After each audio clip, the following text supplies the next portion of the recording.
Eu gostaria de começar me apresentando. Meu nome é Ricardo Betti e eu sou o presidente do MIT Sloan Alumni Club do Brasil, entidade que organizou este evento em conjunto com o MIT Sloan Latin American Executive Board, presidido pelo senhor Ricardo Vilela Marino. Eu sou formado em Medicina pela USP e fiz MBA no MIT. Portanto, esse evento hoje tem um significado muito especial para mim, pois reúne líderes das duas áreas a que me dediquei desde sempre, medicina e administração, para debater questões da maior relevância para o mundo atual.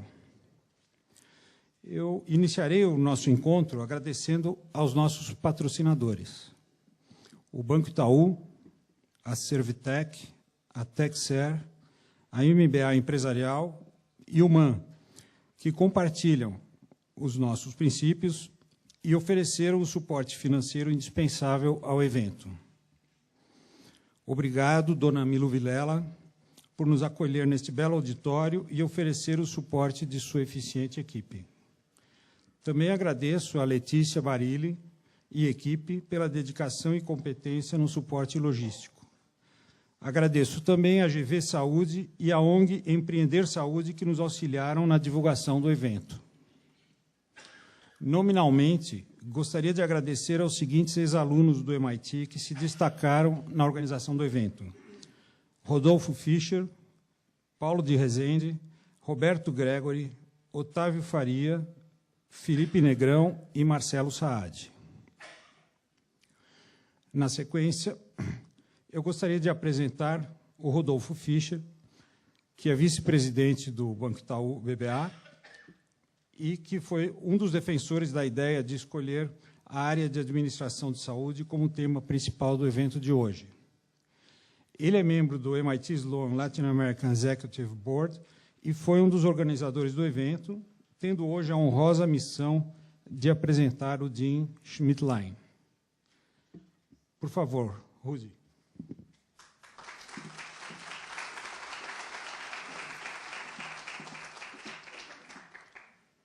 Boa noite a todos. Para mim é um grande prazer e uma honra apresentar David Schmidtlein. Ele é reitor John C. Head III da Escola de Negócios Sloan do MIT.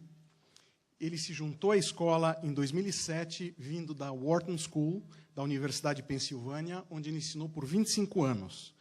Ele serviu como reitor interino, como reitor adjunto, e, sob sua liderança na Sloan, ele criou 4 conselhos executivos internacionais, dos quais nós temos o Latin American Executive Board, e boa parte dos membros está aqui hoje.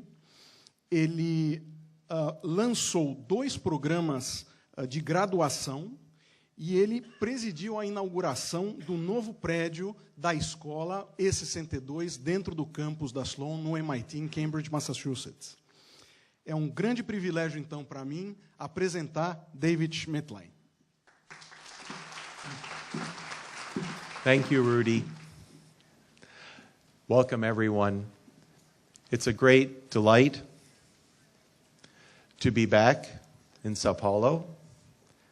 It's a great honor to be able to welcome you to this gathering with such an impressive and thoughtful set of speakers.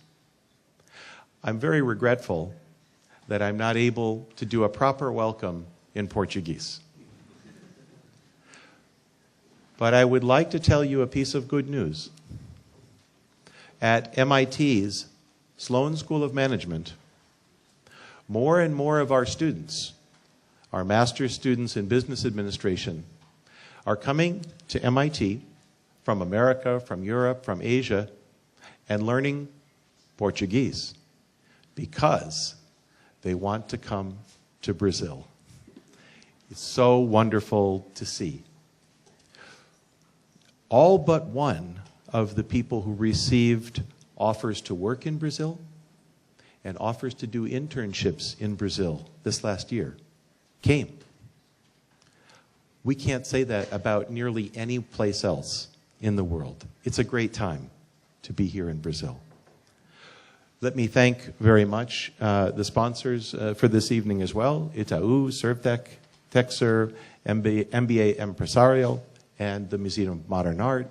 These events don't happen without thoughtful sponsors, and I'm very grateful to them as well, and hope that they deserve your support. I know they do. I also want to take a moment to thank people who worked very hard to bring this event together this evening. Ricardo Betti, very much thank you for your leadership of the club and in this region. I also want to thank some of our board members who were very much involved. Rudy Fisher, who introduced me, Marcelo Sage, Ricardo Marino, and I'm leaving someone out. Paulo, where's Paulo? Paulo is here. Paulo is right there. Paulo is his orange tie, and it's so good to see Paulo here. Not only Paulo, but Paulo's whole family is helping out this evening. Thank you.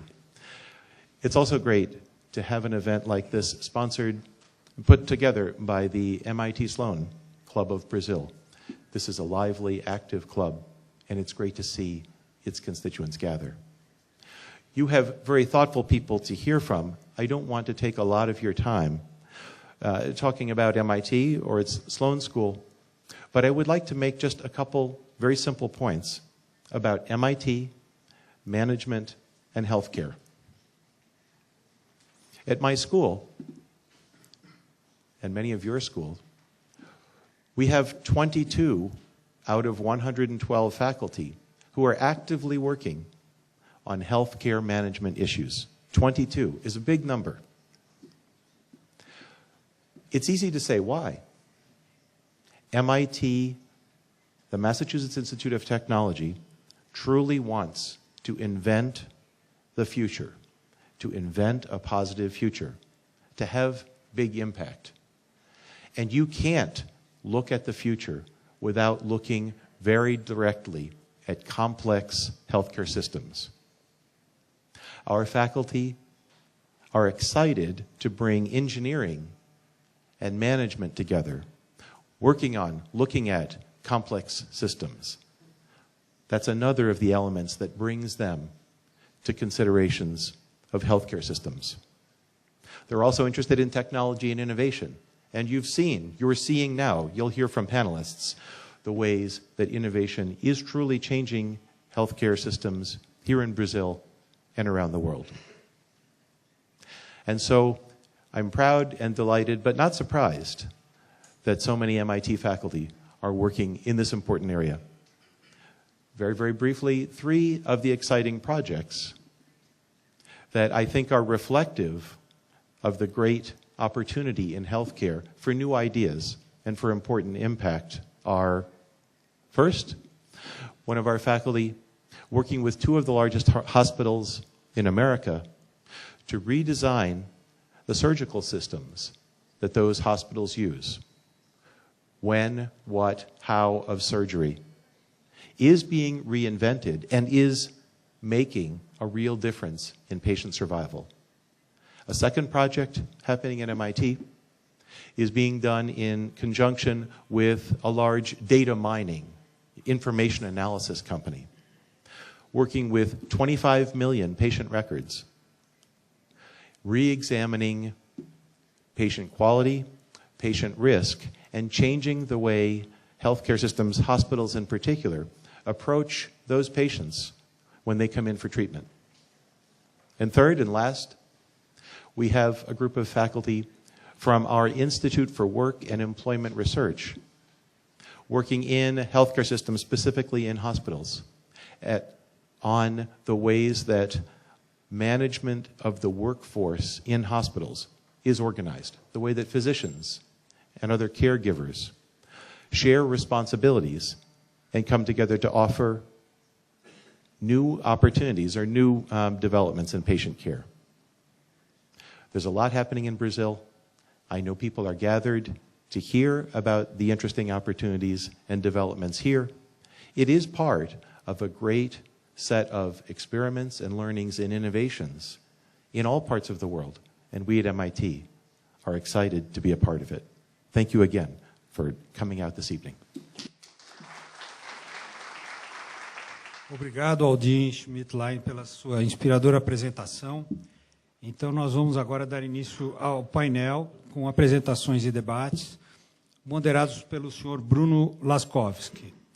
Com mais de 24 anos de experiência na indústria financeira, real estate, healthcare e consultoria, junto a empresas nacionais e internacionais, ele atua principalmente no desenvolvimento de estratégias corporativas, novos negócios e transformação empresarial.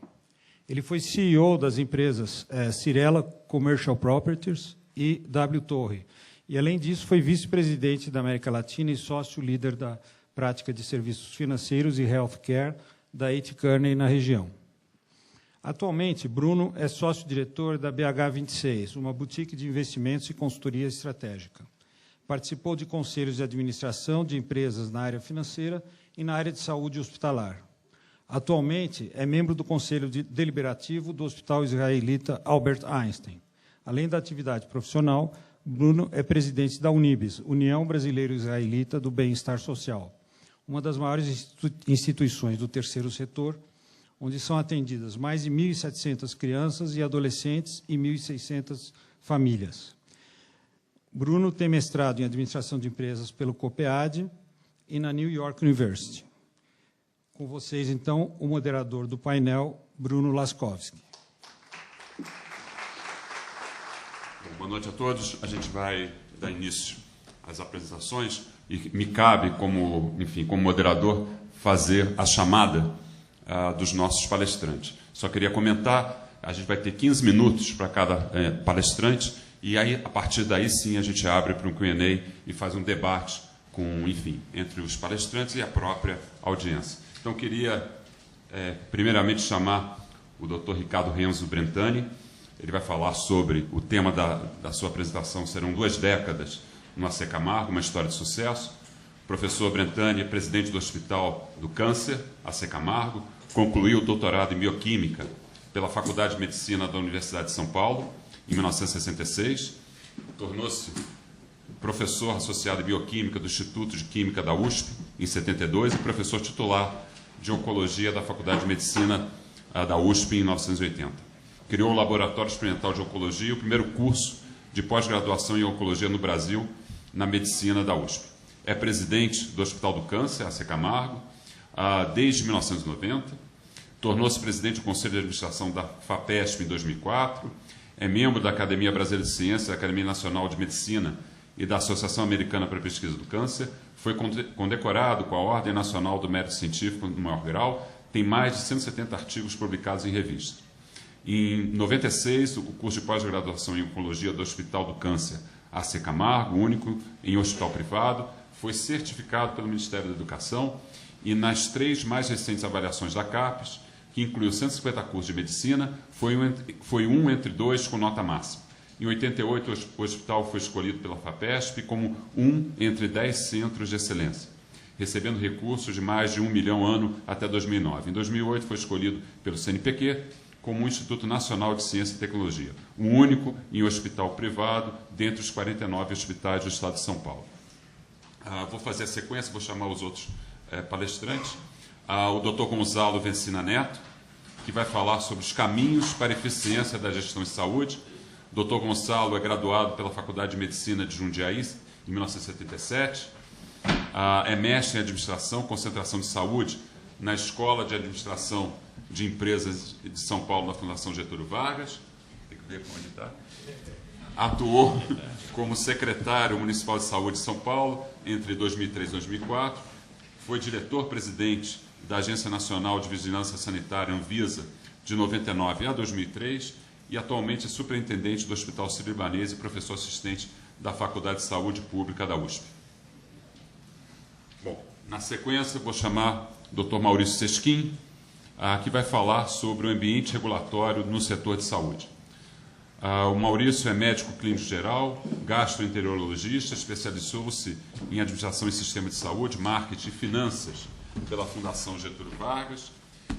Em 2009, o presidente da República, mais especificamente em 25 de novembro de 2009, o presidente da República nomeou, após sabatina e plenário, como diretor de desenvolvimento setorial da DIDES, e no dia 28 de abril de 2010, após o decreto presidencial, tomou posse como diretor-presidente da ANS, a nossa Agência Nacional de Saúde Suplementar, com mandato de 3 anos.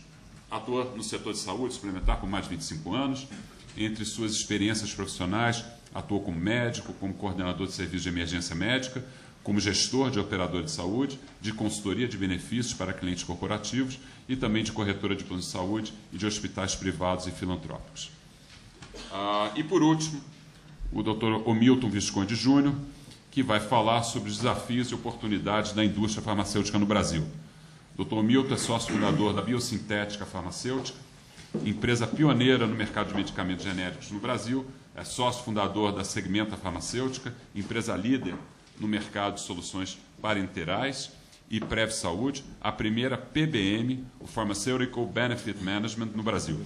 Atualmente cumprindo o 4º mandato como presidente da Sindusfarma, que é o Sindicato da Indústria Farmacêutica do Estado de São Paulo, e sócio-diretor da Entrega, Gestão e Investimentos. Então, eu vou só, como sequência, como método, a gente vai iniciar com a apresentação do Dr. Ricardo. Mais uma vez, são 15 minutos, cada palestrante, e depois a gente faz a nossa sessão de Q&A. Boa noite a todos, muito obrigado aos organizadores, em particular ao meu xará, que foi meu aluno também. É uma honra estar aqui mais uma vez com vocês. E eu queria contar um pouquinho da história do José Camargo e da minha história. O José Camargo é uma fundação privada, filantrópica, que atende 60% dos seus atendimentos para o SUS, Social Security Equivalent,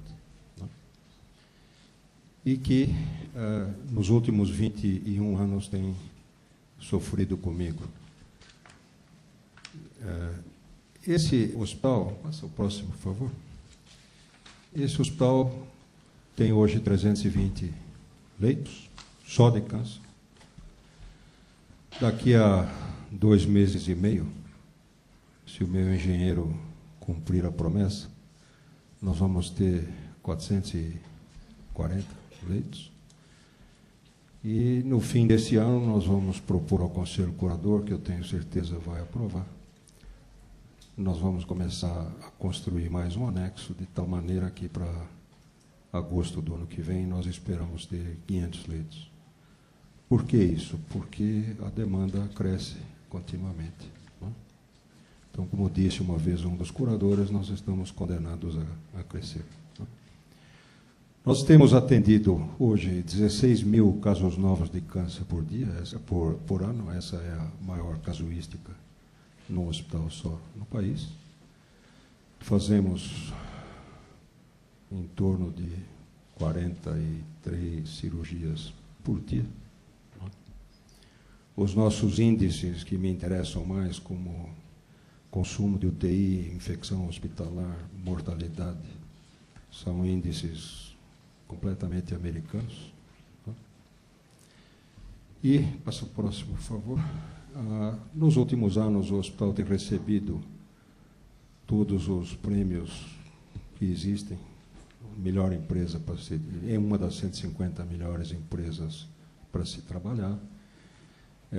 Melhor gestão, melhor resultado, enfim. E como o Bruno já disse, e está aí na figura, a nossa pós-graduação Sensu Stricto, que foi credenciada pelo Ministério da Educação e Cultura em 97, tem alcançado nas avaliações da CAPES as melhores notas, sempre. Não é?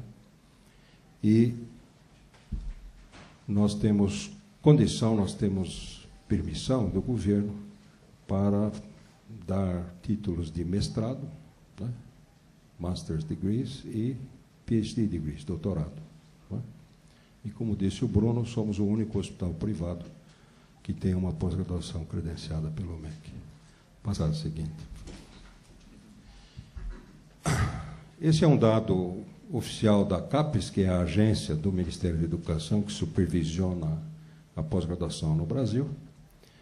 E vejam que a oncologia, que é a especialidade do hospital, é a área da medicina, são 48 especialidades médicas, a área da medicina que tem maior impacto, ou seja, cujos artigos têm o maior número de citações. Não é? Passa a seguinte. É importante lembrar que o AC Camargo é responsável, segundo a CAPES, não é? Baseada no Institute for Scientific Information, por 61% da produção científica do Brasil em oncologia. Passa a seguinte. Como também disse o Bruno, nós somos o único hospital privado que é um dos centros de excelência da FAPESP. Não é? E mais importante do que o valor do dinheiro foi a duração do projeto, são 11 anos de custeio de financiamento garantido. Não é? Agora, todo mundo sabe que existe um edital na praça para renovação por mais 11 anos, ou não renovação. Eu estou fazendo figa para a gente ser renovado. E também, passa o seguinte, por favor. Nós somos um dos Institutos Nacionais de Ciência e Tecnologia do Conselho Nacional de Pesquisas e, de novo, como disse o Bruno, o único hospital privado que tem isso. Passa a seguinte. Então, pergunta óbvia, principalmente dessa plateia, mas por que um hospital privado deveria fazer pesquisa? Né? Qual é a graça? Então, uma vez eu discuti isso com uma pessoa muito bem posta na sociedade, que fez essa pergunta, porque achava que pesquisa é um desperdício de dinheiro. E eu perguntei a ele se ele conhecia pessoas que tinham sido tratadas no Sloan Kettering Memorial Cancer Center em Nova York. Ele falou, claro. Eu falei, sim, e você conhece alguém que se tratou no Mount Sinai, que fica a 10 quadras? Ele falou, não. Eu falei, tá bom, você conhece gente que se tratou no MD Anderson? Ele falou, claro. Eu falei, sim, você conhece gente que se tratou no Presbyterian, que é do outro lado da rua? Ele falou, não, pois é, os que se conhece são os que fazem ciência. Ele falou, então, por que um hospital privado faz ciência? Basicamente, 3 razões. Passa primeiro. Porque a mídia adora. Esse é o número de inserções do hospital na mídia e que está crescendo todo ano. Está certo? Então, se você aparece na mídia, no dia seguinte tem mais gente querendo fazer consultas. Não é?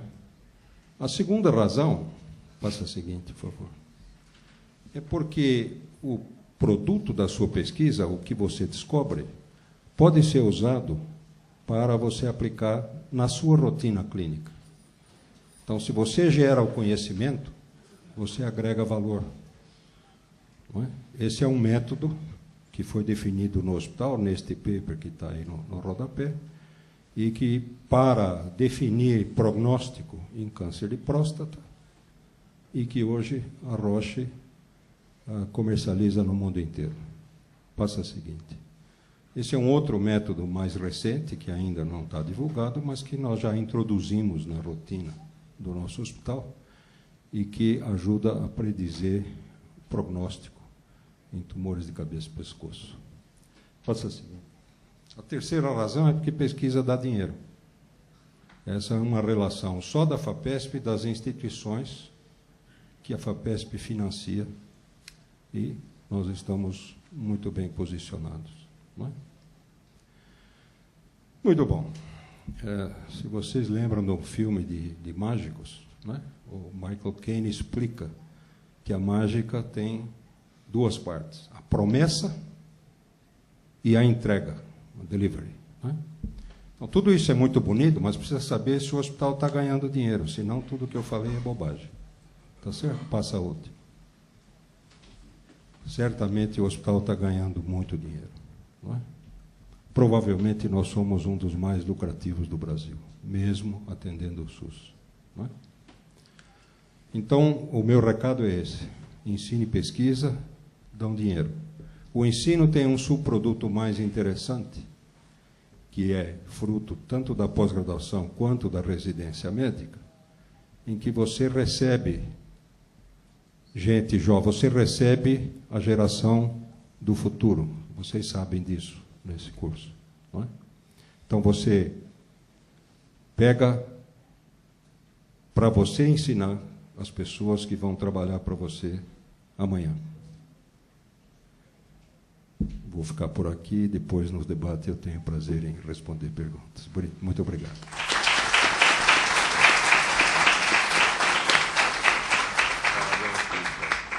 O professor foi efetivamente muito pontual, eu diria, foi quase britânico na sua pontualidade. Então, vou passar a palavra ao Dr. Gonzalo para fazer sua apresentação também.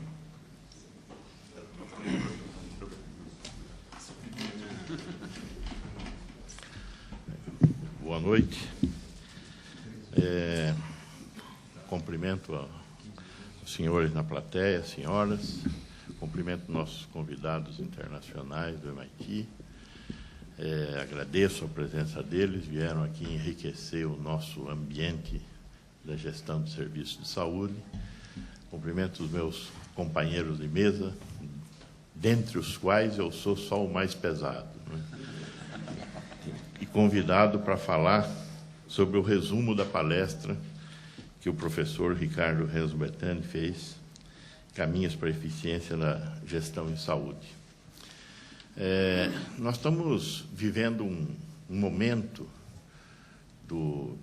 da história da saúde pública brasileira muito singular, porque estamos com um processo de amadurecimento do sistema público, que é o SUS, e, paralelamente a isso, também vivemos uma eclosão importante no sistema privado. O sistema privado está expandindo e as empresas que estão participando desse processo de dinamização da economia brasileira têm cada vez mais se comprometido com entregar um benefício chamado saúde para os seus empregados. Sobre isso, certamente, Maurício Sesquim irá se pronunciar.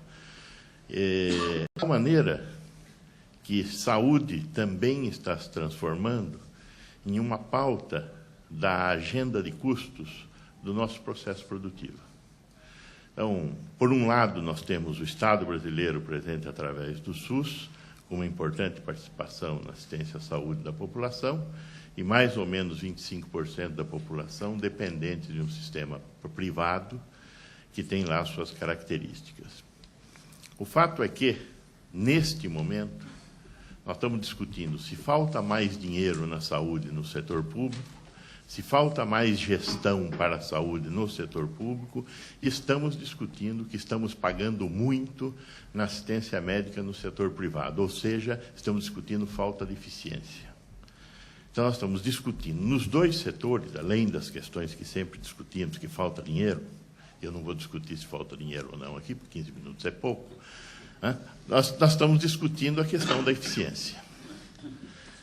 A questão da eficiência, ela, na gestão, ela tem alguns componentes muito semelhantes nos dois setores. Eu pego o primeiro componente. O primeiro componente é a definição da governança dentro das organizações. Este é um problema dentro do setor público, é um problema no setor privado. A governança, o que é? É a capacidade de quem é dono do negócio definir o que quer. Certamente essa é uma das tarefas mais complexas das organizações modernas. Quem define o que a organização deve fazer? Definido quem define, e tendo definidos os objetivos, os OQs da organização, nós precisamos caminhar para os caminhos, né? Ou seja, para a estratégia, os comos da organização. Quer dizer, esta relação é fundamental. Dada esta relação, o caminho seguinte, aí sim entramos no espaço da gestão. E o espaço da gestão tem problemas dentro da área pública e da área privada. Na área pública, o problema mais importante que nós temos que debelar é o problema da autonomia do gestor. Dito ao gestor o que ele deve fazer e como ele... Pode deixar, professor. Dito o que ele deve fazer... Está tudo aqui. Dito o que ele deve fazer e como ele deve fazer, ele tem que fazer. Qual é o problema da gestão pública? Falta de autonomia. A gestão pública brasileira está amarrada no que diz respeito à gestão de pessoal, a criação do DASP em 1944. O artigo 37 da Constituição, que regulamenta as relações entre o trabalho e o capital, no caso do poder público, remonta aos primórdios de 1944. Significa dizer que a nossa gestão pública está atrasadíssima, né? Inventamos um monte de ferramentas de gestão, e essas ferramentas de gestão não são apropriadas pela administração pública. Este não é um problema da saúde, este é um problema da administração pública brasileira. Da mesma maneira, na área do ordenamento dos recursos, para que os recursos, enfim, produzam seus resultados dentro das organizações. Então, na área da administração pública, nós temos que discutir que a função do Estado tem que ser repensada. Não é mais fazer, é entregar. O Estado tem que sair do fazer e entregar o fazer ao especialista em fazer. E o especialista em fazer fará de acordo com o que foi definido no projeto de governança das organizações, os oquês e os comos. No caso da administração privada, nós temos um atraso na busca da eficiência, que também é um problema da economia brasileira de uma forma geral. Nós vínhamos de uma experiência de uma economia brutalmente inflacionária, onde as pessoas ganhavam mais dinheiro no mercado financeiro do que produzindo o que quer que tivessem produzido. Isso remonta a 1994. Nós estamos muito próximos dessa experiência. O setor saúde talvez tenha sido um dos últimos setores a ser atingido pela necessidade do aumento da eficiência. Um exemplo claro dessa falta de eficiência, de busca da eficiência no setor saúde, é o processo de informatização dos hospitais. Sem informação não há gestão. E, muito recentemente, os nossos hospitais, eu diria, nos últimos 5, 6 anos, se tanto, os nossos hospitais têm uma condição mais adequada de produzir dados para conseguir comprovar que estão aplicando seus recursos com eficácia, com certeza, mas com eficiência e buscando aumentar a eficiência nos seus processos gerenciais. Então, há uma necessidade de renovação, tanto dentro da administração pública quanto dentro da administração privada. É óbvio que, respeitada esta questão da governança, aí nós temos um conjunto de instrumentos importantes, alguns fatores críticos de sucesso para discutir o futuro da gestão. Então, com certeza, o pensar a longo prazo, o planejamento, a busca contínua da padronização, buscando, portanto, qualidade. Qualidade é padronização, programas, medicina baseada em evidência, protocolos, não é? Hoje existe um capítulo que tem se desenvolvido bastante na medicina no mundo todo, que é a ideia da gestão da clínica, né? A gestão da clínica e seus pilares dentro da área da gestão de processos dentro das instituições de saúde.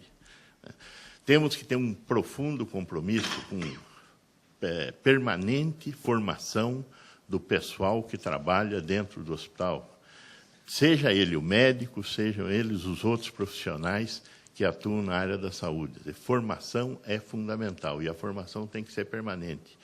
Provavelmente o componente mais importante do processo de satisfação de trabalhar está em conhecer a tarefa. Por isso, a fundamental importância de você estar continuamente ensinando. E aí entra a questão que o professor colocou, da particular importância do ensino e da pesquisa. O ensino e a pesquisa dentro de uma instituição de saúde atrai e retém talentos.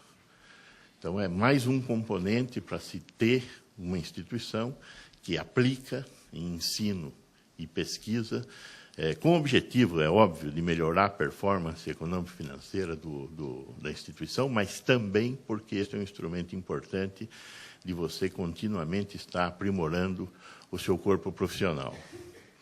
E precisamos atualizar a utilização de ferramentas de gestão. Na área da saúde, nós temos uma dificuldade muito grande com a aceitação de novas ferramentas de gestão. Isso, em grande medida, porque somos um pouco deuses, né? Curamos as pessoas, somos responsáveis pela vida e pela morte. E aí achamos que somos autossuficientes. Tem uma frase sobre gestão que eu gosto muito de utilizar, é que quem só tem martelo transforma todos os problemas em prego. Tá? Então, é necessário ter um ferramental adequado para os diversos tipos de problemas que uma organização complexa tem. Então, nós temos que pensar em... Às vezes a gente olha estas coisas como se elas fossem modas. Não são modas, são tendências. Né? Então, usar um Lean Six Sigma, utilizar um Balance Scorecard, utilizar novas e modernas ferramentas de gestão é uma obrigação dos gestores nas instituições complexas que nós dirigimos. Né? É óbvio que esse conjunto de elementos deve ser articulado por uma gestão profissional. Isto é uma coisa que estas instituições as instituições mais modernas no país têm buscado. Este conjunto de instrumentos, a gestão, pensamento de longo prazo, ação na educação, ação na pesquisa, a busca de novas ferramentas, usualmente tem que contar com colaboradores externos à organização. Nós, no Brasil, estamos aprendendo, principalmente na área da saúde, a trabalhar dentro do espaço da cooperação. Neste evento, acho fundamental essa presença do MIT entre nós, trazendo um conhecimento que não está no nosso meio. Nós temos muito boas escolas de gestão, o próprio Hospital Sírio-Libanês tem uma associação muito profícua com a Fundação Dom Cabral, que é uma das grandes escolas de negócios do mundo. Temos a Fundação Getúlio Vargas, temos a FEA, temos a FAC, mas a diversidade é fundamental. E eu acho que o que nós temos oportunidade de construir aqui nesse relacionamento com o MIT também é um espaço de cooperação com uma das instituições mais prestigiosas no mundo na área da gestão e da inovação. Então, aqui tem uma oportunidade de desenvolvimento que nós teremos que fazer o possível para não deixar passar. Não se trata de uma visita, se trata, sim, da construção de um caminho de cooperação, onde a assistência à saúde no Brasil e a gestão de serviços de saúde poderá muito se beneficiar. Era isso que eu queria falar nos meus 15 minutos. Muito obrigado.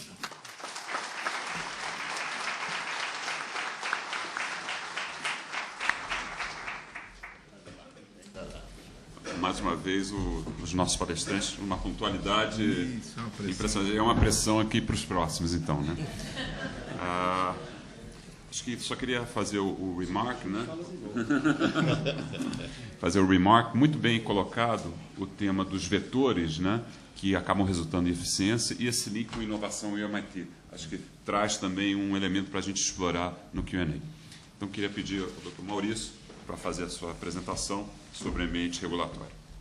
Bom, primeiro agradeço o convite, Ricardo, muito obrigado pelo convite, saúdo a presença dos convidados estrangeiros, assim como Gonçalo, aos componentes da mesa, professor Brentani, e enquanto eles falavam, eu percebo como o mundo dá a volta, né? Hoje a gente tem um acadêmico, pesquisador, um dos grandes professores da USP, falando de lucro, resultado, o Gonçalo, que tem uma história de vida pública dentro do Sírio-Libanês, eu que tenho uma história de vida privada dentro do setor público.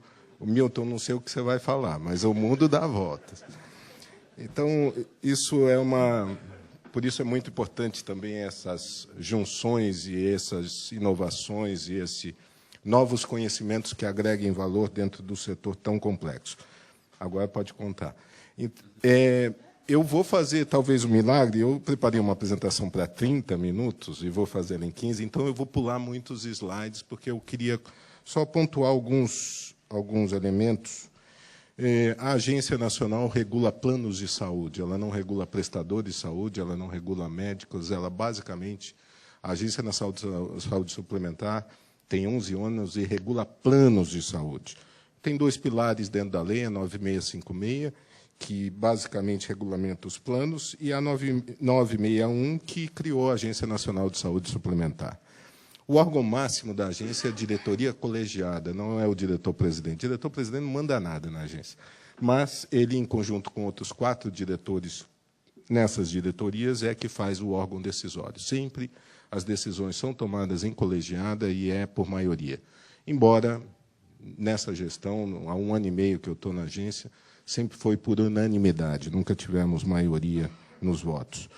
A saúde suplementar no país, eu brinco que nos últimos anos, desde que eu estou na agência, a gente tem experimentado um crescimento chinês. Ano passado, o número de planos de saúde, médicos hospitalares do Brasil, cresceu 9,4%.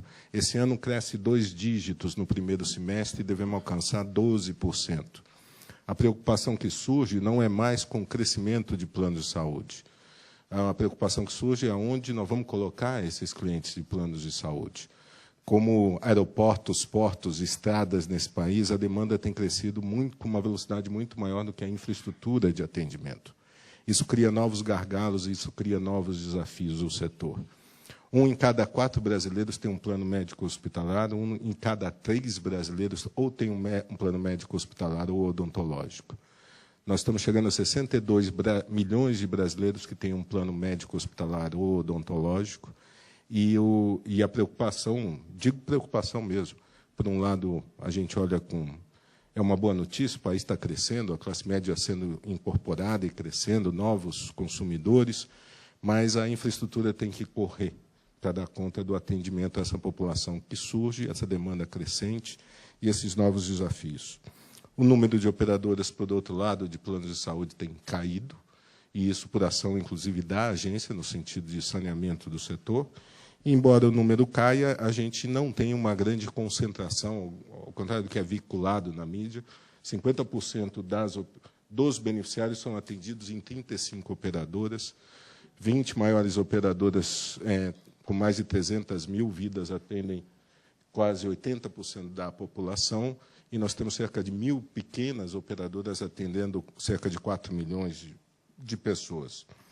Temos uma heterogeneidade na prestação de serviços, temos cooperativas médicas, autogestões, seguradoras de saúde, AJMOs, que são medicinas de grupo, entidades filantrópicas. E a sinistralidade, que é o custo médico assistencial, e para os colegas, o Medical Loss Ratio, ele é praticamente flat, ele é praticamente constante nos últimos 11 anos. Ou seja, se aumenta o faturamento do setor, hoje o setor de saúde suplementar responde por 50% do total investido no país em saúde, né? E ainda estamos na casa dos 8% do PIB em saúde, que é muito menor do que, por exemplo, os Estados Unidos investe em saúde.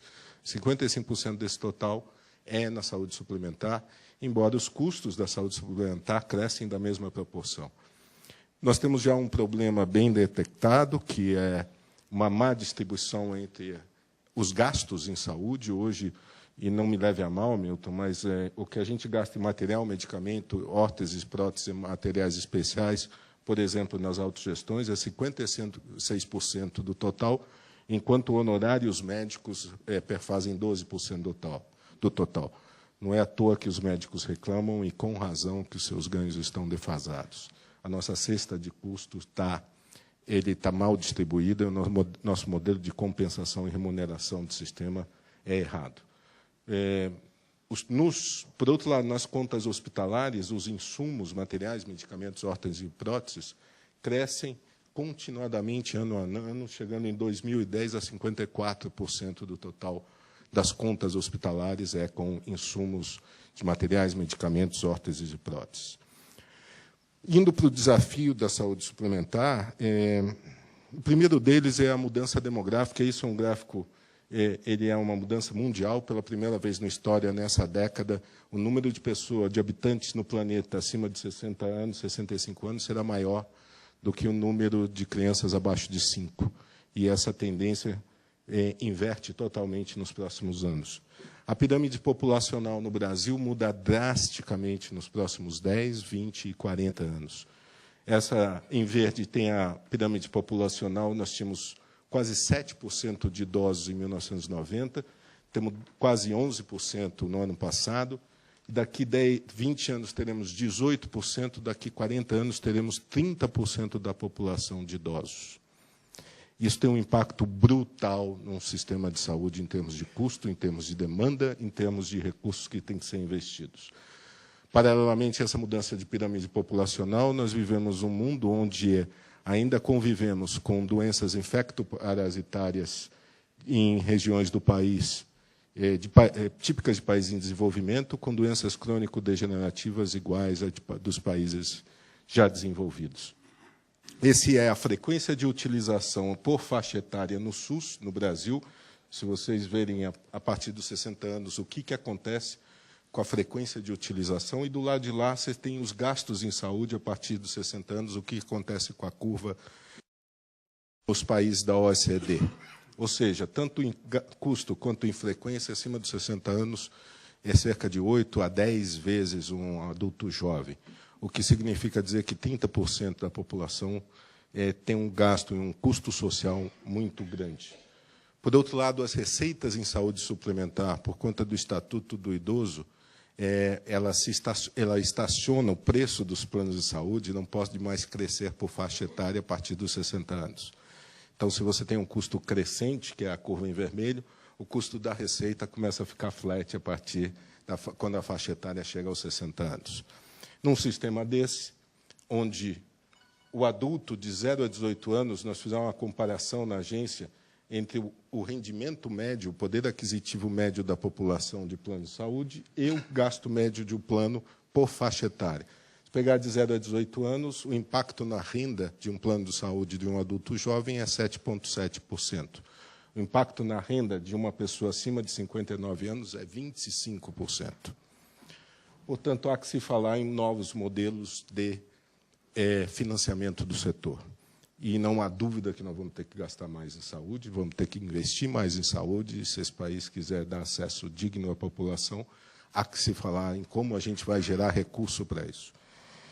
Portanto, o principal desafio nosso hoje é pensar em sustentabilidade. A agência tem pensado isso e olhado do ponto de vista estratégico a saúde nesse país, e os principais desafios é o envelhecimento e longevidade da população, a inovação tecnológica, que tem sido, nos últimos 30 anos ou mais, aditivas em termos de custo e não substitutiva, como entre outros ramos de atividade, o modelo de pagamento dos prestadores, que privilegia o consumo e não o melhor resultado, a cultura de tratamento de doenças, que tem que mudar em relação à promoção e prevenção, uma heterogeneidade concorrencial e o crescimento do mercado, porque quando essas pessoas que têm acesso a planos de saúde, elas vêm já com uma demanda reprimida, e isso tem um impacto de custo brutal. Por conta disso, a agência, pela primeira vez, inovou, e aí falando já um pouco de gestão, e constituiu uma agenda regulatória.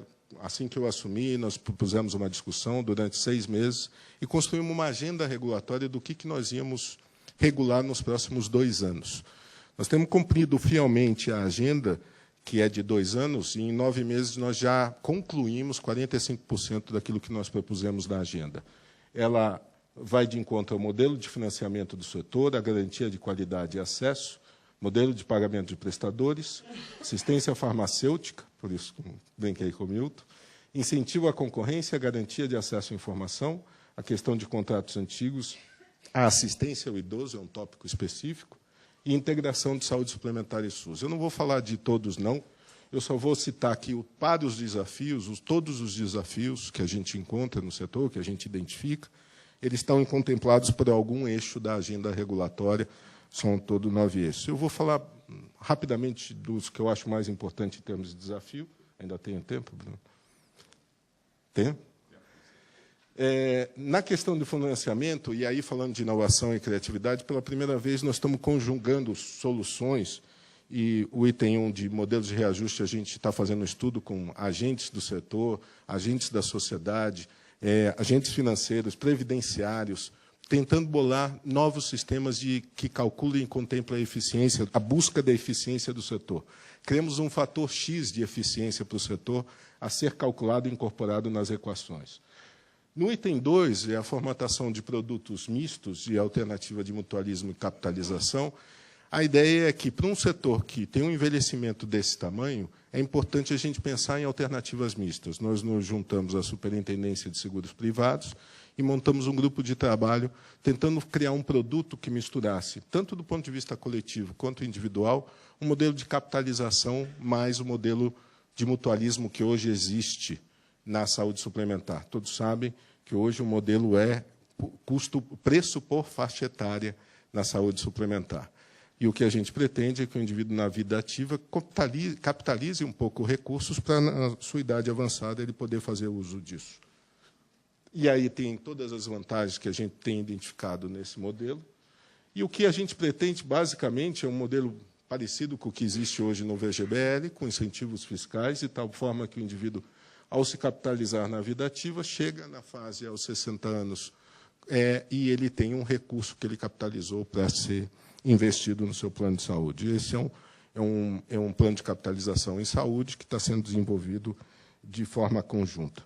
O pacto intergeracional que a gente tem estudado muito, ou seja, qual o subsídio que pode existir em diferentes faixas etárias para que os mais jovens, que hoje já fazem isso em parte, subsidiem um pouco os mais velhos, a gente tem encontrado dificuldades nisso, por causa da limitação de preços para indivíduos acima de 60 anos, porque se isso é muito atraente para o idoso, é pouco atraente para o jovem e pode retardar a entrada do jovem no sistema, o que complica ainda mais o problema de sustentabilidade e pagamento médio.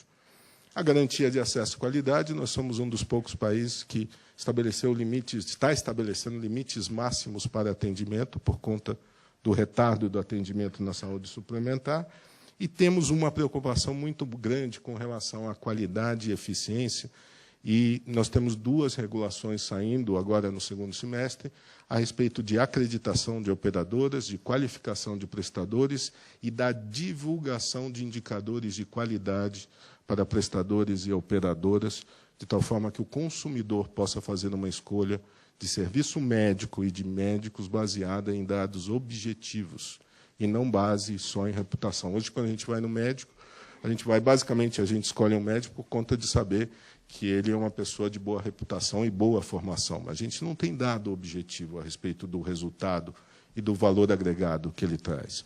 Isso, principalmente em serviço de saúde, há dados de comparabilidade, há dados que são passíveis de comparação. Portanto, tangibilizar é muito importante e a gente entende como tal.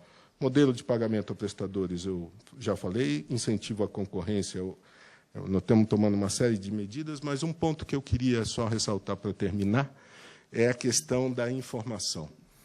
Já que nós estamos falando de conhecimento, já que nós estamos falando de novas tecnologias, eu acho que a grande revolução que nós podemos experimentar, paralelamente ao crescimento da saúde suplementar, aos modelos de gestão que têm que ser incorporados, é o tratamento que a gente dá à informação. Se há um baita desperdício na gestão em saúde, não vou nem falar o que a gente desperdiça de informação em saúde. Nós temos tentado construir dentro junto ao Ministério da Saúde, primeira coisa é uma identificação unívoca de cada cidadão brasileiro, onde o indivíduo nasce com número e morre com o mesmo número, independente se ele está na saúde pública e privada, ele tem uma identificação única, e esse modelo já está bem avançado a discussão, eu espero. A parte da agência já está pronta. Eu espero que até o fim do ano ou no começo do ano a gente já tenha uma solução. E a questão de começar a trabalhar repositório de informações e começar a formatar um prontuário eletrônico para cada cidadão, que ele deposite suas informações de saúde, que se aporte informações de saúde para cada cidadão e que ele tenha a sua senha de acesso, ele que acesse, ele que diga para quem ele vai dar acesso à informação, mas que ele leve consigo toda a sua informação de saúde. Hoje, eu duvido quantas pessoas nessa sala, ou se há alguém, que tenha todo o seu histórico de saúde, sua informação de saúde consigo mesmo. Muito provavelmente ela está dispersa em hospitais, em clínicas, em laboratórios ou com o seu médico, mas não está com o cidadão. A ideia é que, uma vez com o cidadão, ele tem o poder de ir e vir aonde ele quiser, criar resultado, fazer escolhas corretas e, como nossos colegas dizem, é uma força de empowerment desse cidadão, no sentido de ele tomar decisões corretas em relação ao cuidado com a saúde. Tinha muito mais coisa para falar, mas não vou encher a paciência de vocês. Obrigado, e a gente conversa mais depois. Eu também queria pontuar, acho que o Maurício trouxe mais uma vez o tema da informação, o mining, e isso acho que vai ser uma pedra de toque nas nossas discussões, e também até parabenizar pela agenda. Acho que, pelo menos pela primeira vez, eu vejo uma agenda estruturada do setor público, no setor de saúde, orientando o caminho, enfim, o caminho de futuro. Bom, para finalizar, então, esse primeiro painel, vou chamar o Milton, que vai falar sobre desafios e oportunidades da indústria farmacêutica no Brasil. Eu vim aqui passar breves informações em relação ao setor produtivo farmacêutico no Brasil, que é uma parte importante da assistência à saúde, que é a assistência farmacêutica, né? Por vários motivos, desde os mais óbvios até os mais complexos. O setor farmacêutico brasileiro hoje um dos 5 mais importantes do mundo, tanto em valores quanto em unidades vendidas.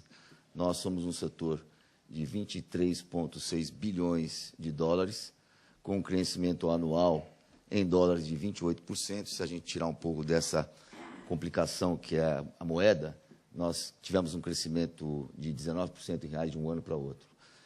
Posso dizer com todo orgulho, como presidente da entidade mais importante e significativa da base produtiva farmacêutica, que o parque farmacêutico brasileiro, a partir do ano 2000 e a partir da criação da Agência Nacional de Vigilância Sanitária, é o mais importante da América Latina. O Brasil hoje tem fábricas e indústrias altamente qualificadas e capacitadas, que nos colocam numa vanguarda e numa posição de liderança dentro da América Latina e de muitos países europeus. Isso, fundamentalmente, veio a partir da mudança e das exigências regulatórias. O nosso setor sempre esteve muito alinhado com isso, e a gente considera que o alinhamento de uma regulação moderna trouxe esse grande benefício para o setor industrial brasileiro, que não era, até 15 anos atrás, de longe, o setor mais desenvolvido dentro da América Latina. Como eu disse, em unidades, nós temos uma posição entre os 5 maiores do mundo também, um mercado que vem crescendo a taxas bastante importantes, principalmente, e aí nós temos algumas idiosincrasias, eu ouvi aqui as explanações, o nosso mercado é um mercado basicamente formado, esse mercado que eu demonstrei, por um mercado de desembolso do bolso, né? Esse é o mercado das pessoas que vão na farmácia e compram remédios. Nós podemos considerar que nós temos mais de 5 a 6 bilhões de reais, que são os gastos de governo, para programas especiais e medicamentos de alto custo. Então, o Brasil ele não tem um sistema de financiamento de medicamentos e de assistência farmacêutica vindo, por exemplo, dos planos privados. Os antipertensivos, antidiabéticos, não são oferecidos pelo seguro privado, o que é diferente do mercado americano, o que é diferente do mercado europeu, onde o Estado praticamente assegura todos os medicamentos. Então, essa é uma indefinição complexa, antiga, e difícil de ser resolvida, porque é um mercado que vive de cruzamentos, né, entre o sistema público e o sistema privado. E na área farmacêutica isso tem características ainda mais interessantes. É evidente que esse grande ganho veio a partir da introdução dos medicamentos genéricos, esse aumento da base de consumo, apesar de uma falta de uma política de saúde e de assistência farmacêutica mais consistente, a não ser os medicamentos de alta complexidade. E muito mais do que isso, e isso é importante dizer para essa plateia, a introdução dos medicamentos genéricos trouxe uma verdadeira revolução para o setor industrial brasileiro, as indústrias nacionais, porque, junto com o genérico, veio uma grande mudança de regulação. Nós passamos a produzir medicamentos a partir de uma base de qualidade completamente diferente, e a indústria brasileira, as grandes companhias brasileiras, tiveram um senso de oportunidade muito expressivo, porque se tornaram as líderes desse segmento dos medicamentos genéricos no Brasil, mesmo sendo dependente dos farmoquímicos, que é uma característica também bastante interessante dessa indústria competente que se instalou no Brasil. Há 15 anos atrás, nós tínhamos uma companhia brasileira entre as 10 maiores companhias farmacêuticas. Hoje, nós temos 6. Isso se deu fundamentalmente a partir do desenvolvimento dos medicamentos genéricos, que trouxe um ganho, um avanço, uma modernidade para a base produtiva bastante intenso, e foi fruto de grandes discussões e de um processo de transformação muito rápido e acelerado, que durou apenas 10 anos. Nós temos como destaque também, talvez como único destaque positivo de uma política consistente do governo federal na parte de assistência farmacêutica, porque nós dizemos, a assistência farmacêutica no Brasil, na parte pública, ela vive de espasmos, né?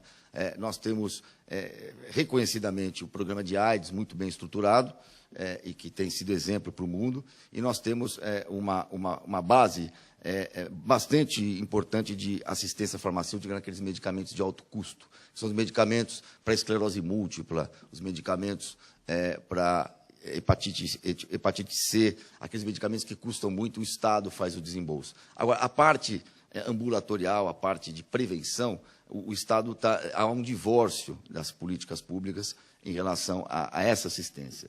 Mas o programa Farmácia Popular, que foi introduzido no início do governo Lula, e que ficou adormecido por muito tempo, talvez eles não tivessem a ideia da importância e da modernidade que esse programa tem, porque é um sistema de copagamento, nesse governo isso foi recrudescido e nós vemos que esse é um caminho muito importante para nós melhorarmos a assistência farmacêutica no Brasil via Estado, e esse tem sido um programa muito bem utilizado a partir desse novo governo com a presidente Dilma Rousseff. Nós acreditamos que o setor produtivo olha esse programa com bons olhos, apesar de ser um alto risco para as companhias que vendem no sistema privado. Nós temos uma regulação sanitária bastante exigente. O modelo regulatório brasileiro segue o modelo europeu, o modelo americano, com características bastante incisivas. Por isso, nós podemos dizer que o medicamento feito no Brasil hoje é um medicamento que pode ser consumido com a maior naturalidade possível, porque nós vivemos muito tempo sobre um modelo de regulação muito frouxo e muito permissível. A criação da Anvisa, como foi a criação da ANS, trouxe uma depuração de mercado, apesar de não muitas empresas farmacêuticas fecharam, como no caso das empresas de saúde suplementar, o que mostra que o mercado farmacêutico, a dispensação farmacêutica no Brasil, ela tem características muito próprias, até porque nós temos um grande estímulo, apesar de não ser objetivamente legal, a automedicação. Todo mundo compra receita com tarja vermelha no Brasil, sem a receita médica. Essa é uma cultura brasileira. Isso vem também de um problema de assistência hospitalar. Muitas cidades pequenas, o farmacêutico, a farmácia faz o papel do hospital. Então, é preciso que nós entendamos muito bem o que acontece nesse modelo todo nosso de assistência à saúde, assistência farmacêutica, para a gente chegar a algumas conclusões.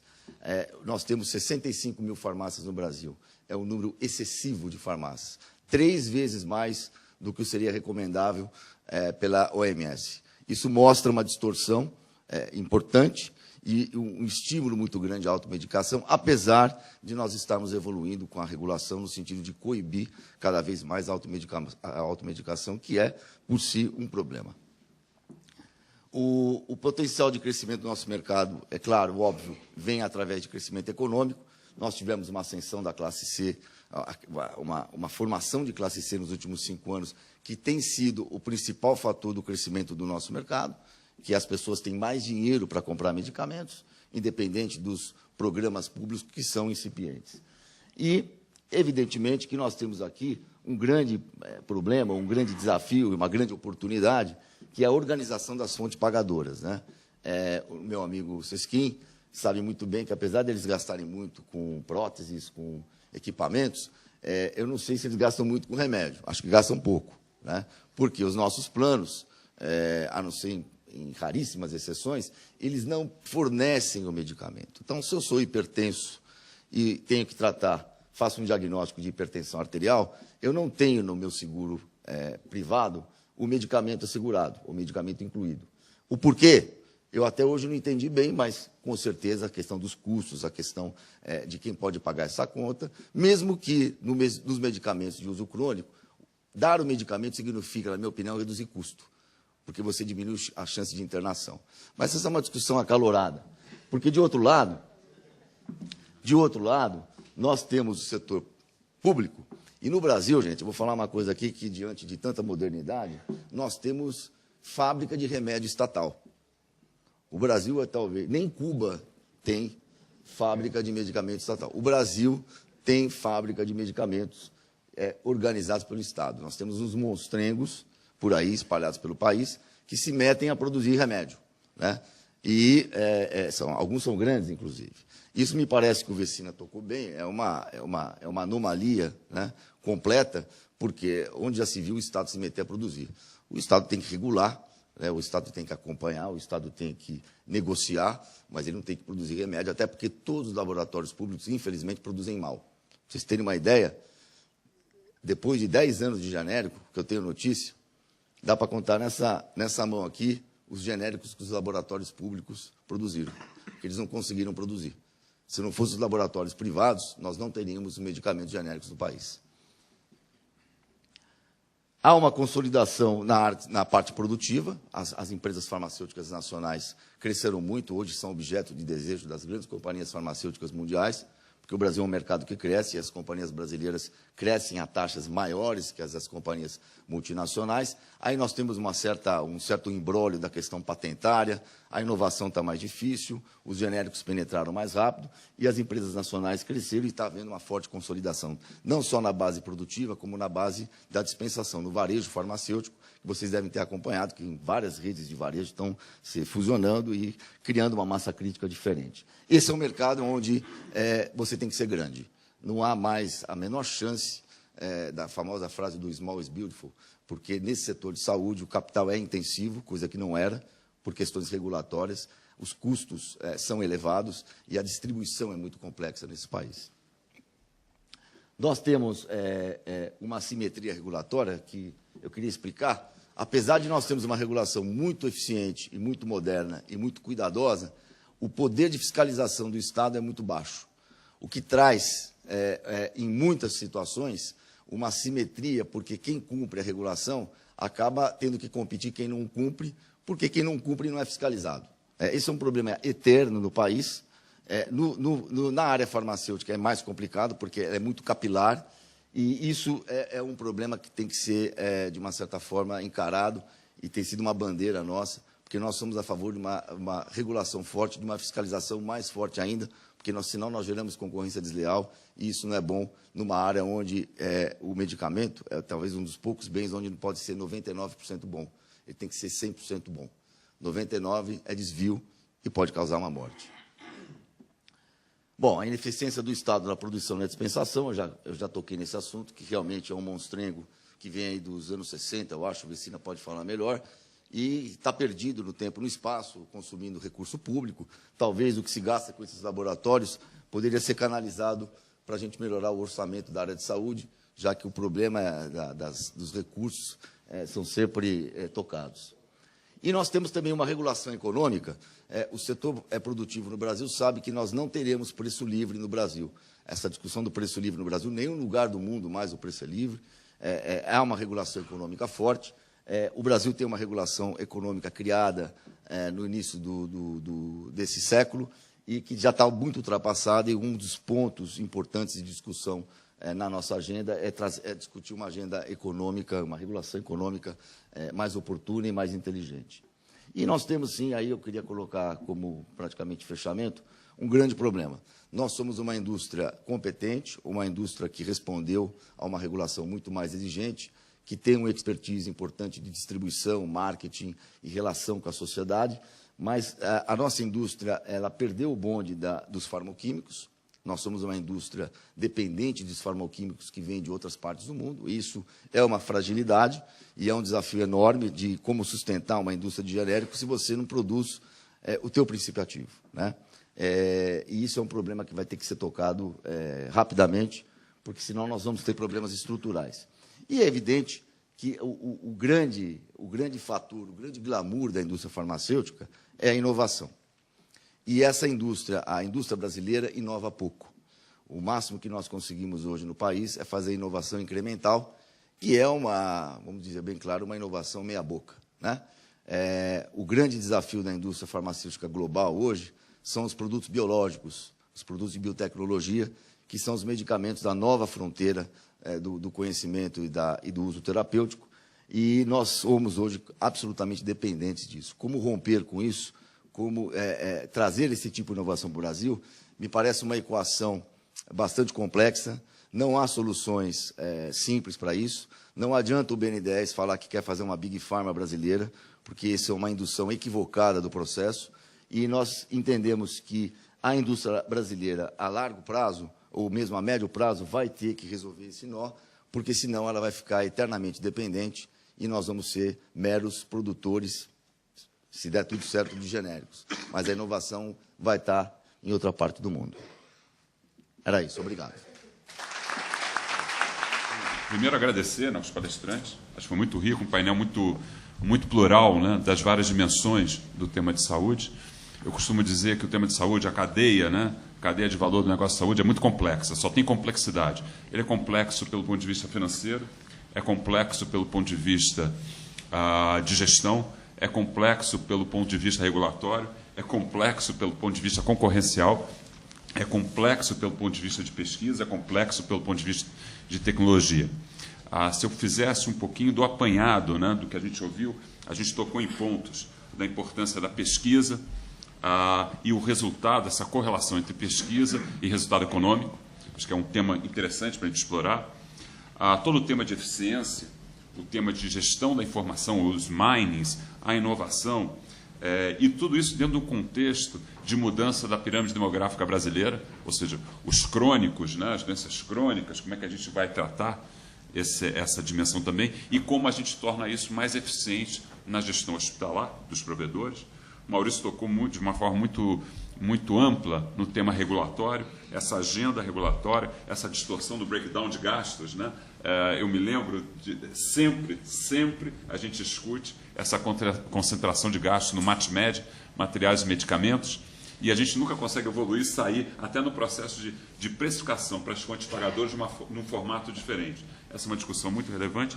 E o Hamilton trouxe toda essa dimensão do crescimento, a importância do setor farmacêutico no Brasil, os vetores, né, de pressão nesse setor, até a participação estatal, de alguma forma, que acompanha ou não a evolução, a modernização desse setor, e nas suas várias dimensões, quer seja pelo ponto de vista de automedicação, concentração, agora tem uma febre importante de potenciais IPOs, né, se a gente pode colocar assim, no processo de distribuição do varejo de medicamentos.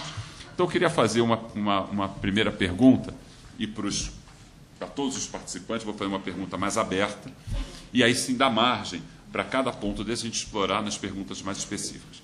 E a colocação que eu queria fazer é um pouco o que a gente pode imaginar, o que a gente pode prever, quais são os cenários mais prováveis de evolução de saúde no Brasil, quer seja saúde pública e saúde suplementar, e aí dando uma pitada de provocação que seria, é necessário de fato aumentar imposto? Então eu queria começar com o doutor Brentani e a gente faz essa sequência no painel. Antes de eu expressar a minha opinião, deixa eu citar o ministro Padilha. Né? Perguntaram para ele se era a favor da volta da CPMF. Ele falou, não, deixa eu arrumar a casa primeiro para ver se de fato precisa. Não fui eu que disse isso, foi ele.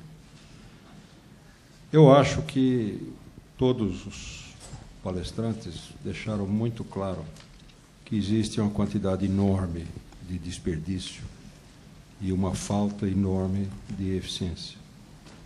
Então, é cedo para dizer que precisa mais dinheiro. Para começo de conversa, qualquer pessoa dessa sala que tiver dor de cabeça por 3 dias e for no médico e ele examinar e dizer você não tem nada e não pedir uma ressonância, vai achar que ele é uma besta.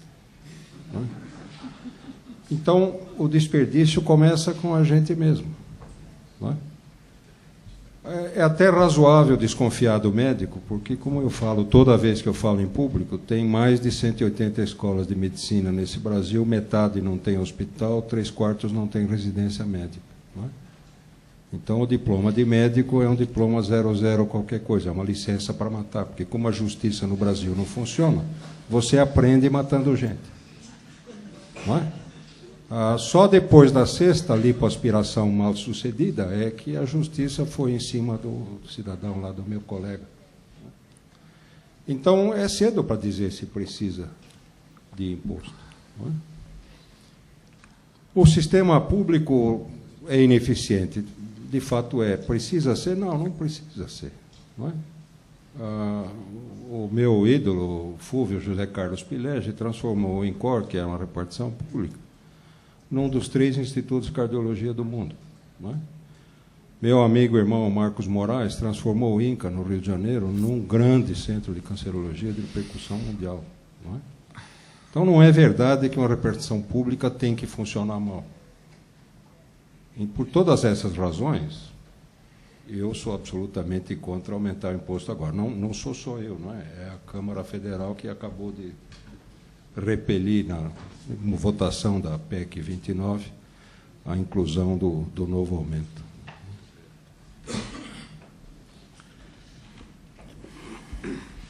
Eu ouso discordar do professor, né, e acho que isso é muito bom.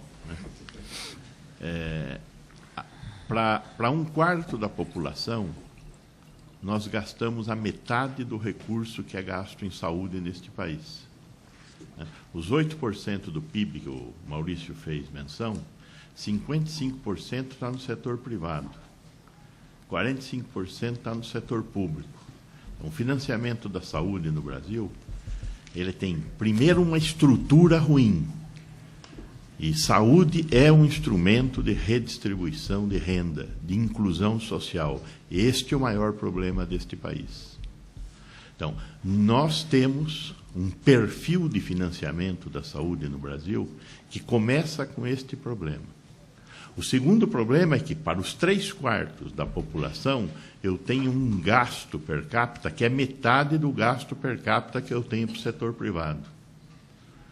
Então, algo está errado. Nós temos, é óbvio, problemas importantíssimos de gestão e da eficiência. E aí eu repito, o Estado é ineficiente para fazer a gestão do seja lá o que for. Precisa fazer algumas coisas que são típicas. Eu espero que continue sendo o Estado brasileiro responsável por segurança, que seja o Estado responsável por distribuição de justiça, que seja o Estado responsável pela tributação e coleta de impostos, por mais ineficiente que ele possa ser. São funções típicas do Estado. Agora, educação, saúde, lazer, esporte, transporte, construção de comunicação, enfim, toda essa infraestrutura, o Estado deve ter um componente importante de regulação. Né? Regular significa dar condições de entrega daquilo que a sociedade necessita, e o Estado tem a responsabilidade da regulação e não do fazer. Garantir que exista aquela entrega, que ela será transformada em bem-estar social. Né? É a melhor definição que eu conheço de regulação, que não quer dizer nada. Né? Regular é garantir a entrega que cria bem-estar social. Não quer dizer nada porque nós não chegamos a um acordo sobre o que é bem-estar social.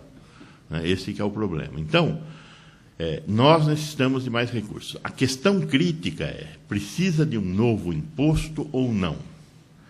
A cada 1% da Selic que cai, o Estado brasileiro deixa de pagar para o sistema financeiro 5 bilhões de reais por ano. Mas nós somos um Estado que adora, um país que adora a taxa de juros alta. Quando abaixa a taxa de juros, o país inteiro se põe aos prantos, como aconteceu há poucos dias atrás. Nós queremos pagar juros para o sistema financeiro. O Brasil tem uma dívida interna de 1 trilhão e quebrado, com uma taxa de juros que é a maior do mundo, de 12% ao ano. Ele paga essa quantidade de recursos, são 180 bilhões este ano, para o sistema financeiro. Então, estas reflexões a sociedade brasileira não está fazendo, mas todo mundo está se metendo na discussão de se falta ou não falta dinheiro na saúde.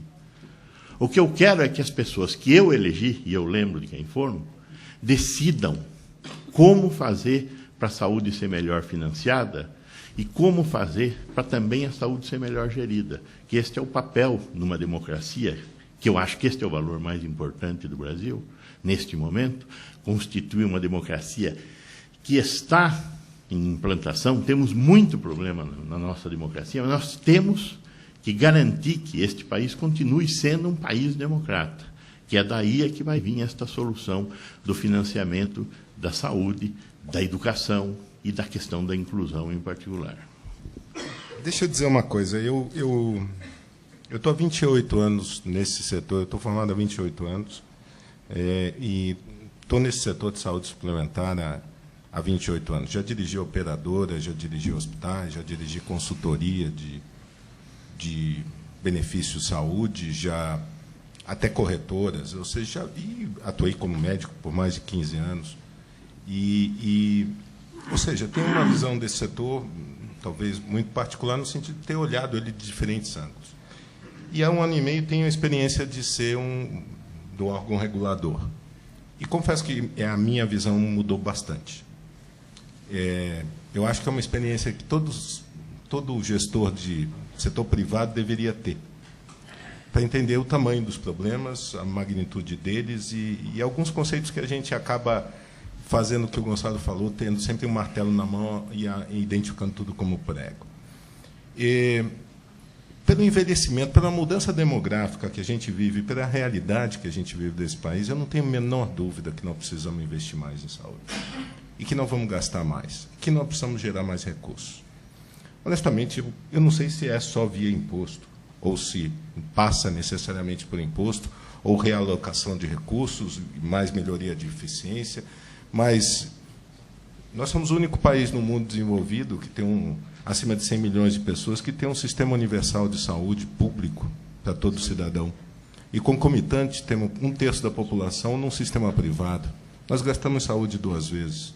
Nós temos baixíssima eficiência. E o que eu sei é que 10% da população hoje, acima de 60 anos, gasta 25% do custo. Ela vai triplicar de tamanho. Esse dinheiro não cai do céu. E todo mundo hoje, no setor de saúde, e eu lamento dizer isso, porque um dia nós vamos nos vingar, a hora que eu chegar lá, trata o idoso como mico. Tratar idoso em saúde é um problema, mesmo na saúde suplementar. E eu brinco que vamos nos vingar, porque o dia que eu 30% vão correr atrás dos idosos, que nem... uma das associações mais poderosas nos Estados Unidos é a Associação dos Aposentados. E esse grupo, cada vez, vai ter mais poder. E todo mundo acha muito ruim envelhecer, mas eu sempre lembro que a outra opção é muito pior. Certo? Então, é melhor envelhecer com dignidade, e é melhor a gente tratá-los com dignidade, porque seremos eles amanhã. Né? E tratar do idoso hoje significa nosso bem-estar futuro. Eu estou falando... Não é, não. Eu estou falando isso porque... eu só esqueci de falar uma coisa na agenda regulatória. A gente publicou a agenda, ela está disponível no site, e todo cidadão desse país pode entrar no site da agência e palpitar, e dar uma ideia. E ela vai ser lida, e vai ser considerada. E se alguém tiver uma ideia melhor, pelo amor de Deus, me conta. A gente está louco para saber. Eu passei rapidamente sobre a questão da assistência farmacêutica. Eu sabia que, se eu deixasse, ele ia crescer demais. Então, preferi nem falar nada. Mas a assistência farmacêutica é uma discussão que tem que ser tida. E por que nós temos que incorporar a assistência farmacêutica? Porque nós temos que tratar de uma população que envelhece, porque nós temos patologias a serem tratadas, porque nós temos que dar uma dignidade maior e um acesso melhor à população, e temos que investir em qualidade. Eu não tenho dúvida que nós temos que gastar mais em saúde. Saúde, já nos países desenvolvidos, a não ser quando eles estão em guerra, já é a maior indústria e o maior setor produtivo desses países. Aqui não pode ser diferente. Portanto, se a gente vai ter um mundo diferente do ponto de vista demográfico, nós temos que estar dispostos a produzir e gerar recursos para isso. Então, eu tenho dúvida se a votação de hoje contra o aumento de impostos, a gente deve ficar feliz ou triste. Porque, por mais que a gente critique a gestão, e ela sempre deve ser criticada, ela deve ser melhorada, a solução passa por aumento de recursos. Isso é inevitável. E a melhor maneira de se criar eles, óbvio, evitando-se desperdício, melhorando a eficiência, mas eu acho que há necessidade de novos recursos. Eu acho não, eu tenho certeza, para ser muito franco. Ou nós decidimos pagar essa conta antecipadamente e mudando os modelos e melhorando a gestão, ou não vamos pagar essa conta maior lá na frente. Então, é uma decisão da sociedade, dos nossos representantes, aos quais a gente tem que pressionar. Eu não faria esse discurso há 1 ano e meio atrás, eu acho. mas eu faço com a maior tranquilidade do mundo hoje, porque eu olho para a responsabilidade que a gente tem com essa população e vejo que não está bom. Ainda tem muito que caminhar o sistema de saúde. E nós precisamos estar dispostos a fazer sacrifícios. E um deles é investir mais em saúde, se a gente quiser ter um sistema mais digno. Sobrou pouco para mim falar, né? Eu queria só dizer alguns pontos que são relevantes. Eu acho que, concordando tanto com o doutor Brentano quanto o Vecina, nós temos dois problemas. Nós temos um problema de falta de recursos, porque o nosso gasto per capita com medicamento, por exemplo, é 3 vezes menor que o gasto per capita argentino, né? Então, nós temos um problema de recurso e temos um problema seríssimo de gestão. Eu não tenho a menor dúvida, a gente convive no meio, a gente sabe como é que funciona.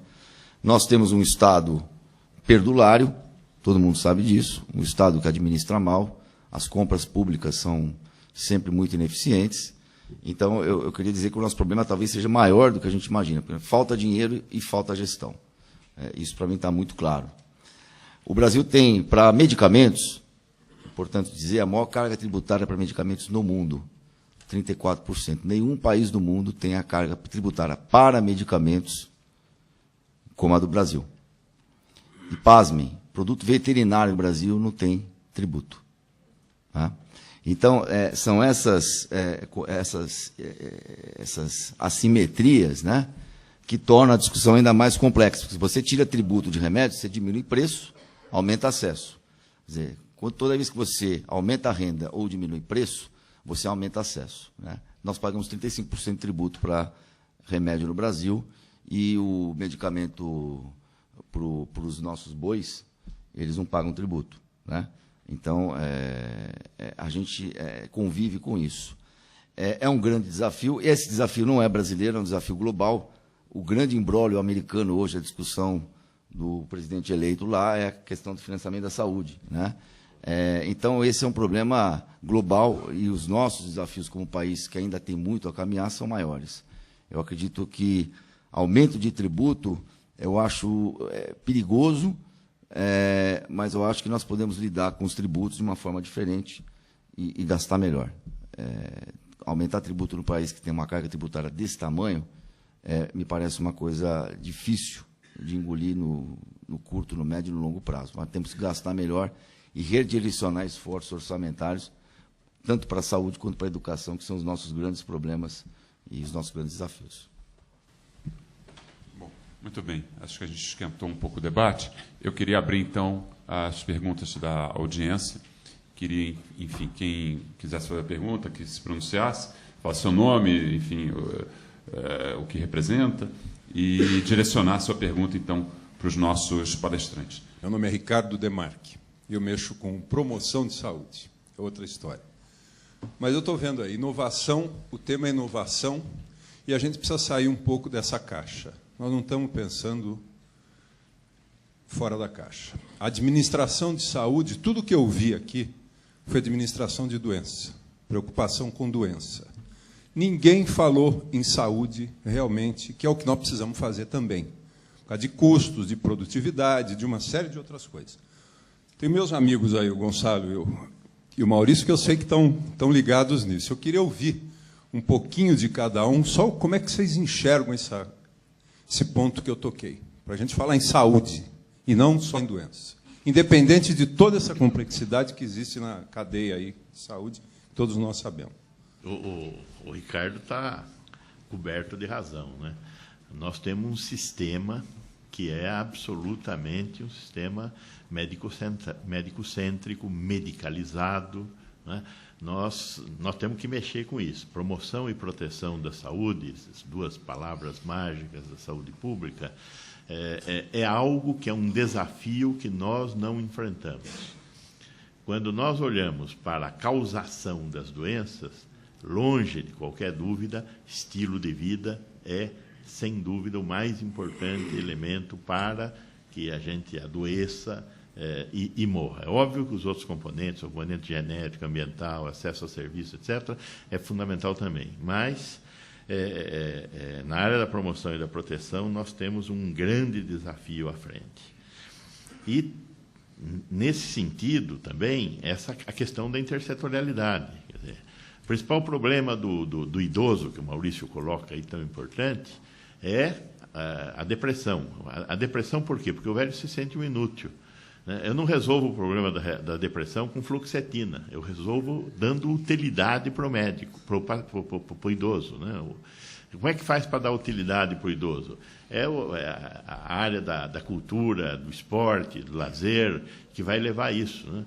O problema da gravidez na adolescência. O problema da gravidez na adolescência é o problema do que é que as nossas jovens fazem na periferia das cidades. Não tem o que um jovem fazer na periferia da cidade. Então, saúde também não é só saúde. Saúde é intersetorial.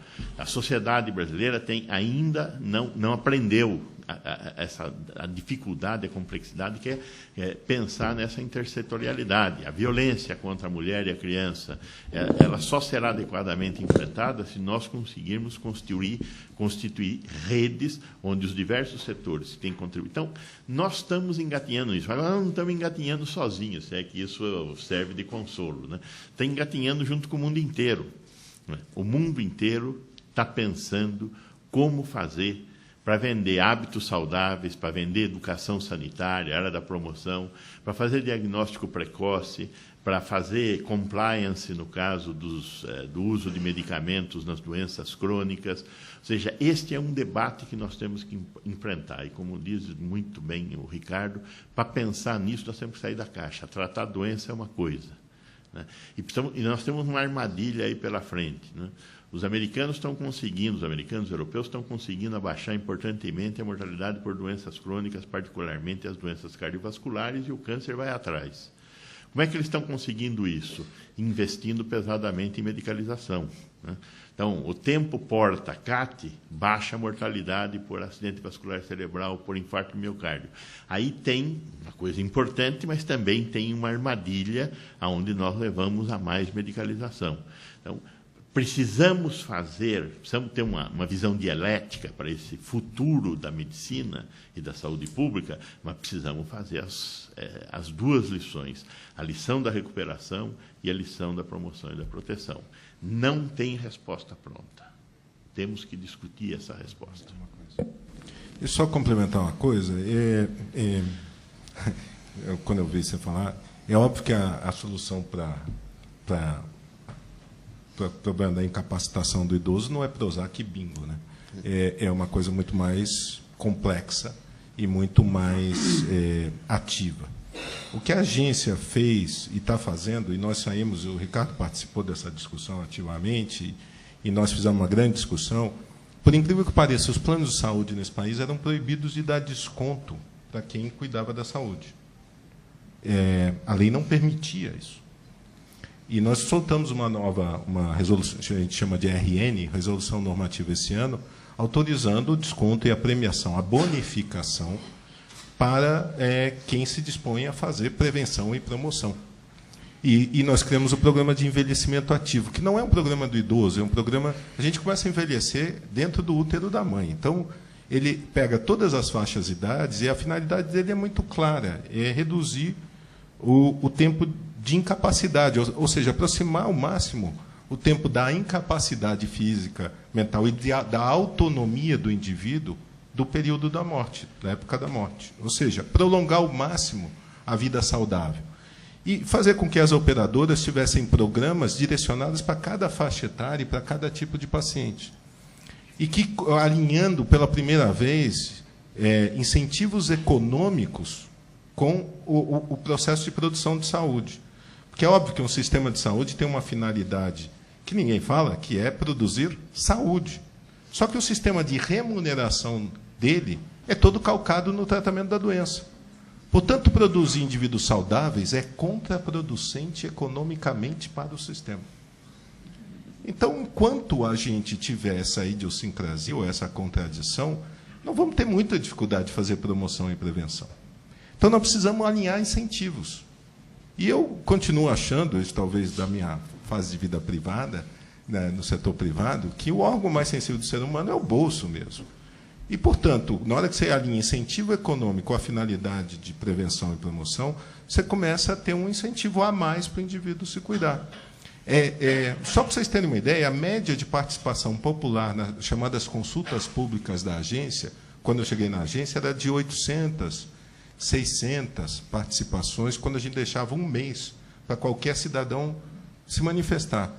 Quando a gente lançou o programa de envelhecimento ativo, nós tivemos 18 mil participações, sugestões para a resolução normativa. Nós continuamos recebendo, nós tivemos 28 mil pedidos de esclarecimento sobre o que era, de consumidores de plano de saúde. O interesse foi brutal. E hoje a gente vê os consumidores demandando as suas operadoras de saúde para saber qual programa de prevenção e promoção ela tem para oferecer para ele, inclusive, ter o desconto, que ele quer participar. Isso já está acontecendo. As grandes operadoras já estão montando seus programas e oferecendo os seus programas. Parece uma coisa besta, mas é uma mudança de cultura que a gente, de alguma forma, começa a criar. Bruno, posso dar Pois não. O meu xará fez uma pergunta muito interessante e que os que me precederam, de certa forma, abordaram. Mas tem que pensar o seguinte, a saúde, como um valor que você definiu, não é província de um ministério só. Então, para você ter a promoção da saúde no sentido que você imaginou, você tem que ter uma articulação que hoje não existe. Não é? Por exemplo, segurança no trabalho não é província do Ministério da Saúde, é do Ministério do Trabalho. Não é? Como é que faz com um cidadão que não sabe medicina e sai por aí matando gente? É uma província do Ministério da Justiça, não é do Ministério da Saúde. Não é? A poluição mata, todo mundo sabe disso. Como é que você faz? Isso não é província do Ministério da Saúde, é do Ministério do Meio Ambiente. E por aí vai. Então, o que falta, e não é só na promoção da saúde, qualquer ciência, que é uma coisa que eu estou mais afim, é muito complicado você ter uma articulação entre ministérios. Quando você fala de indústria, de desenvolvimento, é muito complicado você ter uma articulação. Está certo? Então, fora da caixa é isso. Cada um de nós está dentro de uma caixa. Então, precisa juntar as caixas, né, e tirar o fundo delas, para todo mundo poder enxergar. Né? Última coisa que eu queria dizer, e que eu também procuro dizer sempre que eu posso, é que prevenir não é só melhor do que remediar, mas é mais barato. Né? Eu quero discordar do Gonçalo. Né? Como diz o Maurício, a gente se vinga. 0-0. A causa maior da redução da mortalidade nos Estados Unidos da América por doença cardiovascular foi o conhecimento, por conta da pesquisa, e a divulgação para toda a sociedade dos grandes fatores de risco, que são obesidade, hipertensão, colesterol alto e herança. Não é? É isso que reduziu brutalmente a mortalidade. Não foi a cirurgia cardíaca, ou o estente, ou a clínica cardiológica. Não é? No caso do câncer, 75% dos tumores humanos têm uma causa conhecida. Eu acredito piamente que tudo aquilo cuja causa a gente conhece, a gente deve ser capaz de prevenir. Por que a gente não previne? Não é? Todo mundo sabe que fumar é ruim. É muito difícil parar de fumar. Não é? Agora estamos começando a perceber que beber também é ruim. Muito difícil parar de beber. Então, tem um esforço que é maior do que o Ministério da Saúde, de educação, informação e convencimento. Está certo? Coisinha simples. A melhor maneira de você criar um imbecil é deixar a criança nos primeiros 4 anos de vida sem proteína. É barato, é absolutamente reprodutível e funciona muito bem. Está certo? Como é que você combate isso? Você tem que transformar gente que mexe na merenda escolar em crime hediondo. Está certo? Não é província do Ministério da Saúde. Meu nome é Roberto Gregory, da classe de 93. Parabéns aos palestrantes, estou aprendendo muito aqui. Minha pergunta está um pouco no gancho do Ricardo. Os senhores falaram muito em custos e recursos, falaram muito em gestão. Como nós estamos aqui num evento do MIT, eu queria falar em tecnologia também. E o doutor Maurício colocou um paradoxo para mim. Ele, pelo que eu entendi, a tecnologia na área médica está aumentando os custos. Enquanto que em outras indústrias, em telecomunicações, na produção, no agribusiness, tecnologia aumenta a produtividade e reduz custos. Tecnologia é parte da solução associada à gestão.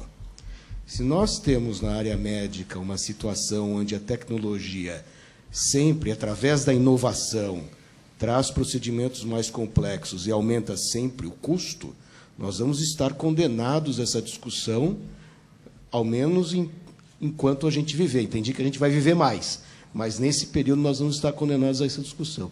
Queria ouvir do doutor Maurício, dos membros da mesa e do próprio Bruno, com a sua experiência aí de consultoria de gestão. É simples. Veja, eu estou formado há 28 anos, né? Por incrível que pareça, na minha época que eu formei, a gente tinha raio-x e ultrassom e estava saindo a tomografia. E quando a gente fazia diagnóstico, a gente fazia raio-x e muitas vezes o ultrassom também para fazer o diagnóstico. Quando surgiu a tomografia, continuou-se fazendo raio-x, ultrassom e tomografia.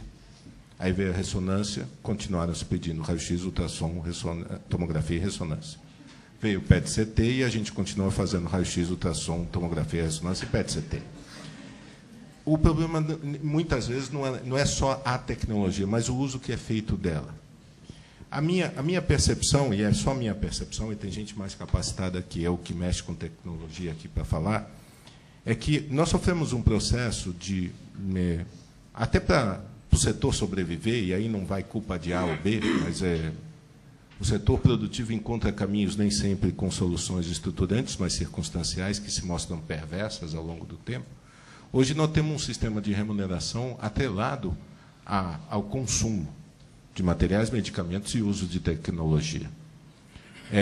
Hoje, a atividade no hospital, ele perde dinheiro, e não estou apontando isso para quem está no hospital, eu estava no hospital antes, isso acontecia comigo também.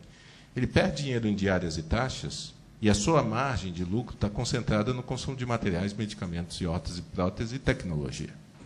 Portanto, há um uso intensivo e abusivo, e muitas vezes sem valor agregado, de análise de valor agregado de tecnologia. É evidente que quando você faz uma cirurgia de laparoscopia hoje, o paciente fica internado um dia e vai embora para casa, ele tem uma custo-efetividade muito maior do que uma cirurgia em céu aberto que o paciente ficava 5 dias dentro do hospital. Então, nem sempre a tecnologia em si é fator de aumento de custo. Mas o uso e o modelo de remuneração que a gente adotou em cima dessa tecnologia fez com que a tecnologia, o avanço de tecnologia é um dos vetores de aumento de custo final do tratamento. Evidente que se a gente mudar o modelo de remuneração, talvez a gente chegue numa situação onde a gente vai avaliar a tecnologia, muitas vezes, como aditiva de custo, como é em todo lugar do mundo, mas também o uso dela fica mais adequado para a proposta que ela foi inicialmente desenvolvida. Nós temos um amigo comum chamado Drauzio Varela, que costuma dizer que, quando ele faz crítica a medicinas alternativas e tal, ele fala que, e é verdade, na década de 50, 40, o ser humano vivia 50 anos. Hoje vive 80, 100. É evidente que o avanço tecnológico da indústria farmacêutica, do diagnóstico e do tratamento de doenças, mudou isso. Eu brinco que meu pai era um ser humano completamente diferente. Meu pai morreu com 59 anos de infarto. Era um ser humano completamente diferente dos meus filhos. E os meus netos, nossos netos, vão ser outros seres humanos. A média de vida da geração do meu pai era de 60 anos. Dos meus filhos vai ser 100, 110, sei lá. É outro ser humano. A vida média produtiva desse cara era de 25 anos na geração anterior. Daqui a pouco vai ser de 50. Então, as características desse ser humano são completamente diferentes.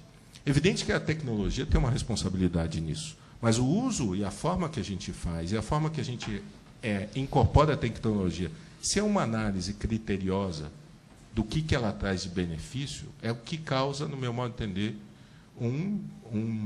ela será aditiva, via de regra, no sistema. E ela tem sido, isso é fato.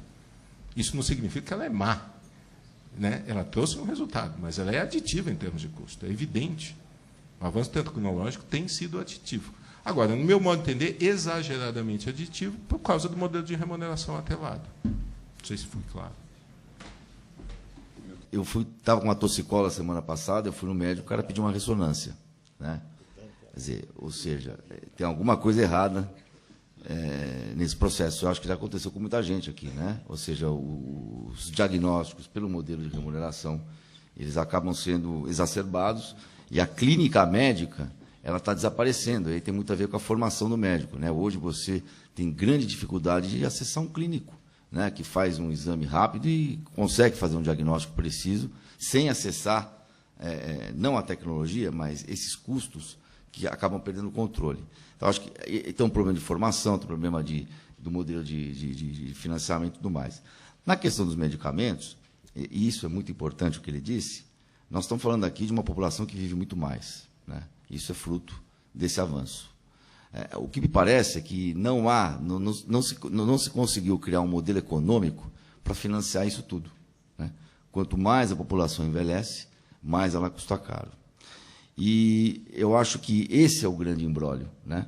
E esse não é um imbróglio brasileiro. Como é que você financia isso tudo com uma população que vive mais e que custa muito mais caro e que deixa de produzir antes do que deveria, e que tem que acessar um sistema previdenciário também, que é outro grande problema, um outro grande nó que se acopla na questão da saúde. Na parte de medicamentos, eu não tenho dúvida de dizer que o medicamento é um grande indutor desse avanço, dessa longevidade das pessoas. O medicamento tem um papel crucial nisso. O medicamento salva vidas. O medicamento é a parte de intervenção mesmo, ele não fala. Mas eu acho que tem alguns dados importantes. E eu me foco muito sempre nas duas doenças que mais matam: hipertensão e diabetes, ou síndrome metabólica, né? Que são doenças que, com medicamentos de baixo custo, que você usa pela vida, você tem uma melhoria desse quadro assustadora. Então, quanto mais se aumenta os fatores de adesão ao tratamento nessas doenças, você tem uma chance muito maior que esse paciente não interne e não vá para um episódio muito mais grave. E aí eu acho que nós temos um problema sério, porque nós não temos nenhuma garantia da população, tanto no sistema privado quanto no sistema público, de que medicamentos que tão básicos possam ser garantidos mediante um bom diagnóstico. Então, nós temos um bom diagnóstico, né, fazemos um bom diagnóstico, mas não damos o tratamento correto, que às vezes com $2, $1,50, até $1 se trata hipertensão e diabetes. Então, eu acho que são algumas mensagens que eu queria passar e digo que, inclusive, a parte nova dos medicamentos que estão sendo desenvolvidos, que são os medicamentos de alta complexidade, os produtos de engenharia genética, os produtos biológicos, são produtos caríssimos, porque tratam de doenças muito específicas e doenças muito complexas. Esclerose lateral amiotrófica, né? Síndrome de Gaucher, né? O governo do Brasil gasta $70 milhões com um medicamento para tratar 3 mil pacientes, né? Que, do ponto de vista de quantidade de pessoas, é nada, mas do ponto de vista dos recursos envolvidos, é muito. Então, eu acho que nós temos que tratar bem essas doenças, que são doenças prevalentes, que causam mortalidade, e custa barato, né? O que a gente não vê é gente que entende um pouco desse assunto, tratando desse assunto. Eu acho que precisa ter mais gente que entenda desse assunto, tratando desse assunto. Eu vou rapidamente complementar um pouco a minha experiência de participar de comitê de investimento de provedor de hospital, né, na hora que decide se a gente compra um novo equipamento ou não. Tem uma pressão muito forte, né, da indústria. Então, esse é um outro elemento importante. A indústria continuamente apresenta novas alternativas. E é muito interessante, alguém comentou uma vez comigo, né, se você olhar a capa da Veja, ou a capa da Veja é uma capa política, ou a capa da Veja é uma capa de mudança, de evolução médica. Cada vez, tem um indicador interessante, uma correlação importante, cada vez que a capa da Veja traz alguma inovação, você tem uma pressão importante, enfim, dos pacientes, né, demandando aquele tipo de tecnologia, ou aquele tipo de, enfim, de novos medicamentos ou de novos tratamentos, que faz com que os hospitais e provedores precisem ter Aqui, provavelmente, não tem nenhuma pretensão de ter, enfim, soluções, evidente, mas aqui, com certeza, passa pelo tema de incentivo, passa pelo tema de formação médica. O médico ficou inseguro de uma certa dimensão de receitar coisas mais simples, até porque ele tem uma responsabilidade civil caso alguma coisa aconteça de errado. Ou seja, esse é um negócio extremamente complexo, essa é uma indústria de capital intensivo, tem um indicador importante, você pega o CAGR, né? o crescimento acumulado, a inflação médica é 3 vezes IPCA. Você pega o gráfico é muito consistente ao longo do tempo. Com certeza passa por aí. Incentivo, formação e, de alguma forma, um certo entendimento daquilo que realmente faz aumentar a resolutividade e daquilo que não. Acho que tem tempo para mais uma pergunta e aí a gente faz o closing. Boa noite a todos. Meu nome é Fernando Sembranelli. Eu participo de uma iniciativa chamada Empreender Saúde. Cadê o capital de risco? Cadê as histórias de sucesso? Cadê os novos empreendedores? A gente não pode estar falando só de inovação, né? Então, minha pergunta é como estimular o empreendedorismo e a inovação na saúde, de fato. Tudo bem. Desculpe, eu mostrei na minha fala um resultado científico que resultou num produto que está sendo comercializado no mundo inteiro. O que mais que você quer, meu filho? A sua lição está feita. Mais alguém na mesa? Eu sobre o empreendedorismo no setor farmacêutico, eu dei alguns dados importantes, né? As companhias brasileiras, elas responderam, muitas companhias novas, companhias mais antigas. Eu queria só lembrar para você que, na questão da inovação farmacêutica, o maior custo da inovação farmacêutica não é a pesquisa, são os custos regulatórios. Então, hoje, praticamente 70% a 80% do custo de um medicamento novo na farmácia, ou disponível para você usar, são custos oriundos do modelo regulatório. Toda vez que um medicamento gera um problema, em qualquer país do mundo, ao invés de 5 mil pacientes para estudo clínico, eles passam para 10 para aumentar o nível de segurança. Então, há muito empreendedorismo, sim, na indústria farmacêutica brasileira. Nós temos, como eu te disse, 6 companhias locais entre as top 10. Há um nó na inovação, que eu deixei claro. A nossa inovação é baixa, porque é capital intensivo demais, em função dos custos regulatórios. E há uma série de gente criativa nos mais diversos partes desse país, fazendo inovação, tentando pesquisar, mas nós temos realmente uma questão importante na inovação farmacêutica, que é a intensividade do capital e o modelo de regulação que torna a inovação muito cara. Eu só queria complementar uma coisa. Diz que a gente regulador não faz fomento, né? Ele faz regulação. Então, eu preciso tomar cuidado com o que eu falo. Porque esse é um tema que me atrai demais. Mas eu vou te dizer um pensamento só, e é a contribuição que eu posso dar. Eu acho que o modelo de entrega hoje do sistema de saúde não vai atender a demanda futura. Ele precisa ser remodelado. E nós precisamos construir um novo sistema de entrega. Na minha visão, isso passa por um modelo de oferta de integralidade de cuidado que hoje o sistema, na segmentação que ele está, na segmentação do cuidado e do tratamento e da visão do paciente ou do cliente ou do consumidor ou do beneficiário, do jeito que você quiser, ele não entrega aquilo que o consumidor almeja. Então, se eu fosse hoje me preocupar com inovação ou com inovação no sistema, aí eu faria que nem o Ricardo falou, eu pensaria fora da caixa e pensaria a partir daquilo que é o anseio e aquilo que o próprio avanço tecnológico permite de entrega integrada de cuidado de saúde, coisa que ninguém dentro da indústria faz ainda. Mas, no futuro, eu acho que alguém vai fazer. Então, é preciso olhar isso com uma forma diferente. Há espaço para isso dentro, inclusive, da regulação. Se olhar a agenda regulatória, eu não estou dizendo que a agenda é... A gente fez com cuidado, porque ela permite se pensar novos modelos de entrega.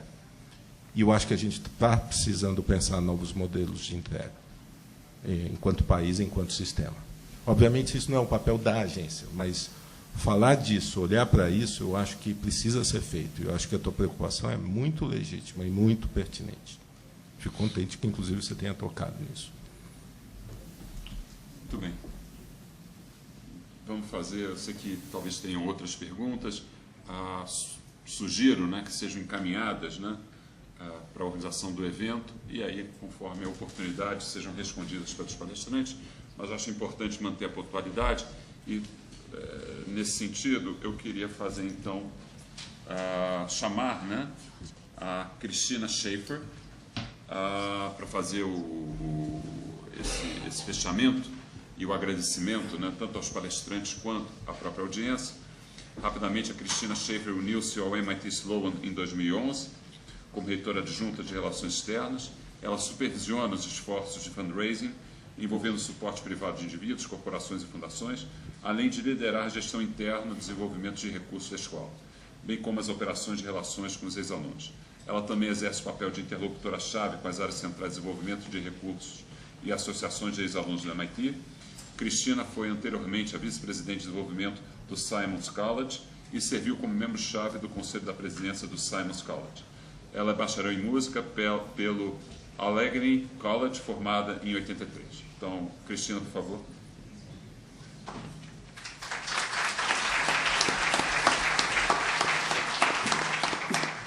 Good evening. Please join me in thanking our panel this evening. I enjoyed listening to the debate, and I'm sure that it would have been even more lively had we let you keep going. So thank you so much.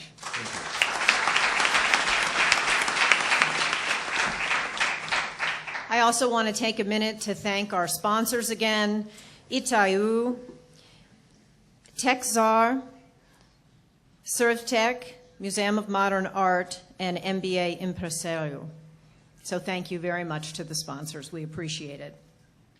As the Associate Dean for External Relations, it's an honor for me to be here tonight with so many MIT and MIT Sloan alumni and friends in support of this extraordinary school and its important mission. As the evening comes to a close, I'd like to extend a special thanks to the MIT Sloan Brazil Club for all of its work in organizing this evening and all of the other events that you put together each year. Latin America, and especially the 230 MIT Sloan alumni in Brazil, is an important part of the school's community and very integral to our future success. So thank you very much for joining us this evening, and thank you for welcoming me here, my first trip to Brazil, and I've gotten a very warm welcome and greeting, and I've thoroughly enjoyed my week. So thank you so much. Thanks for the evening.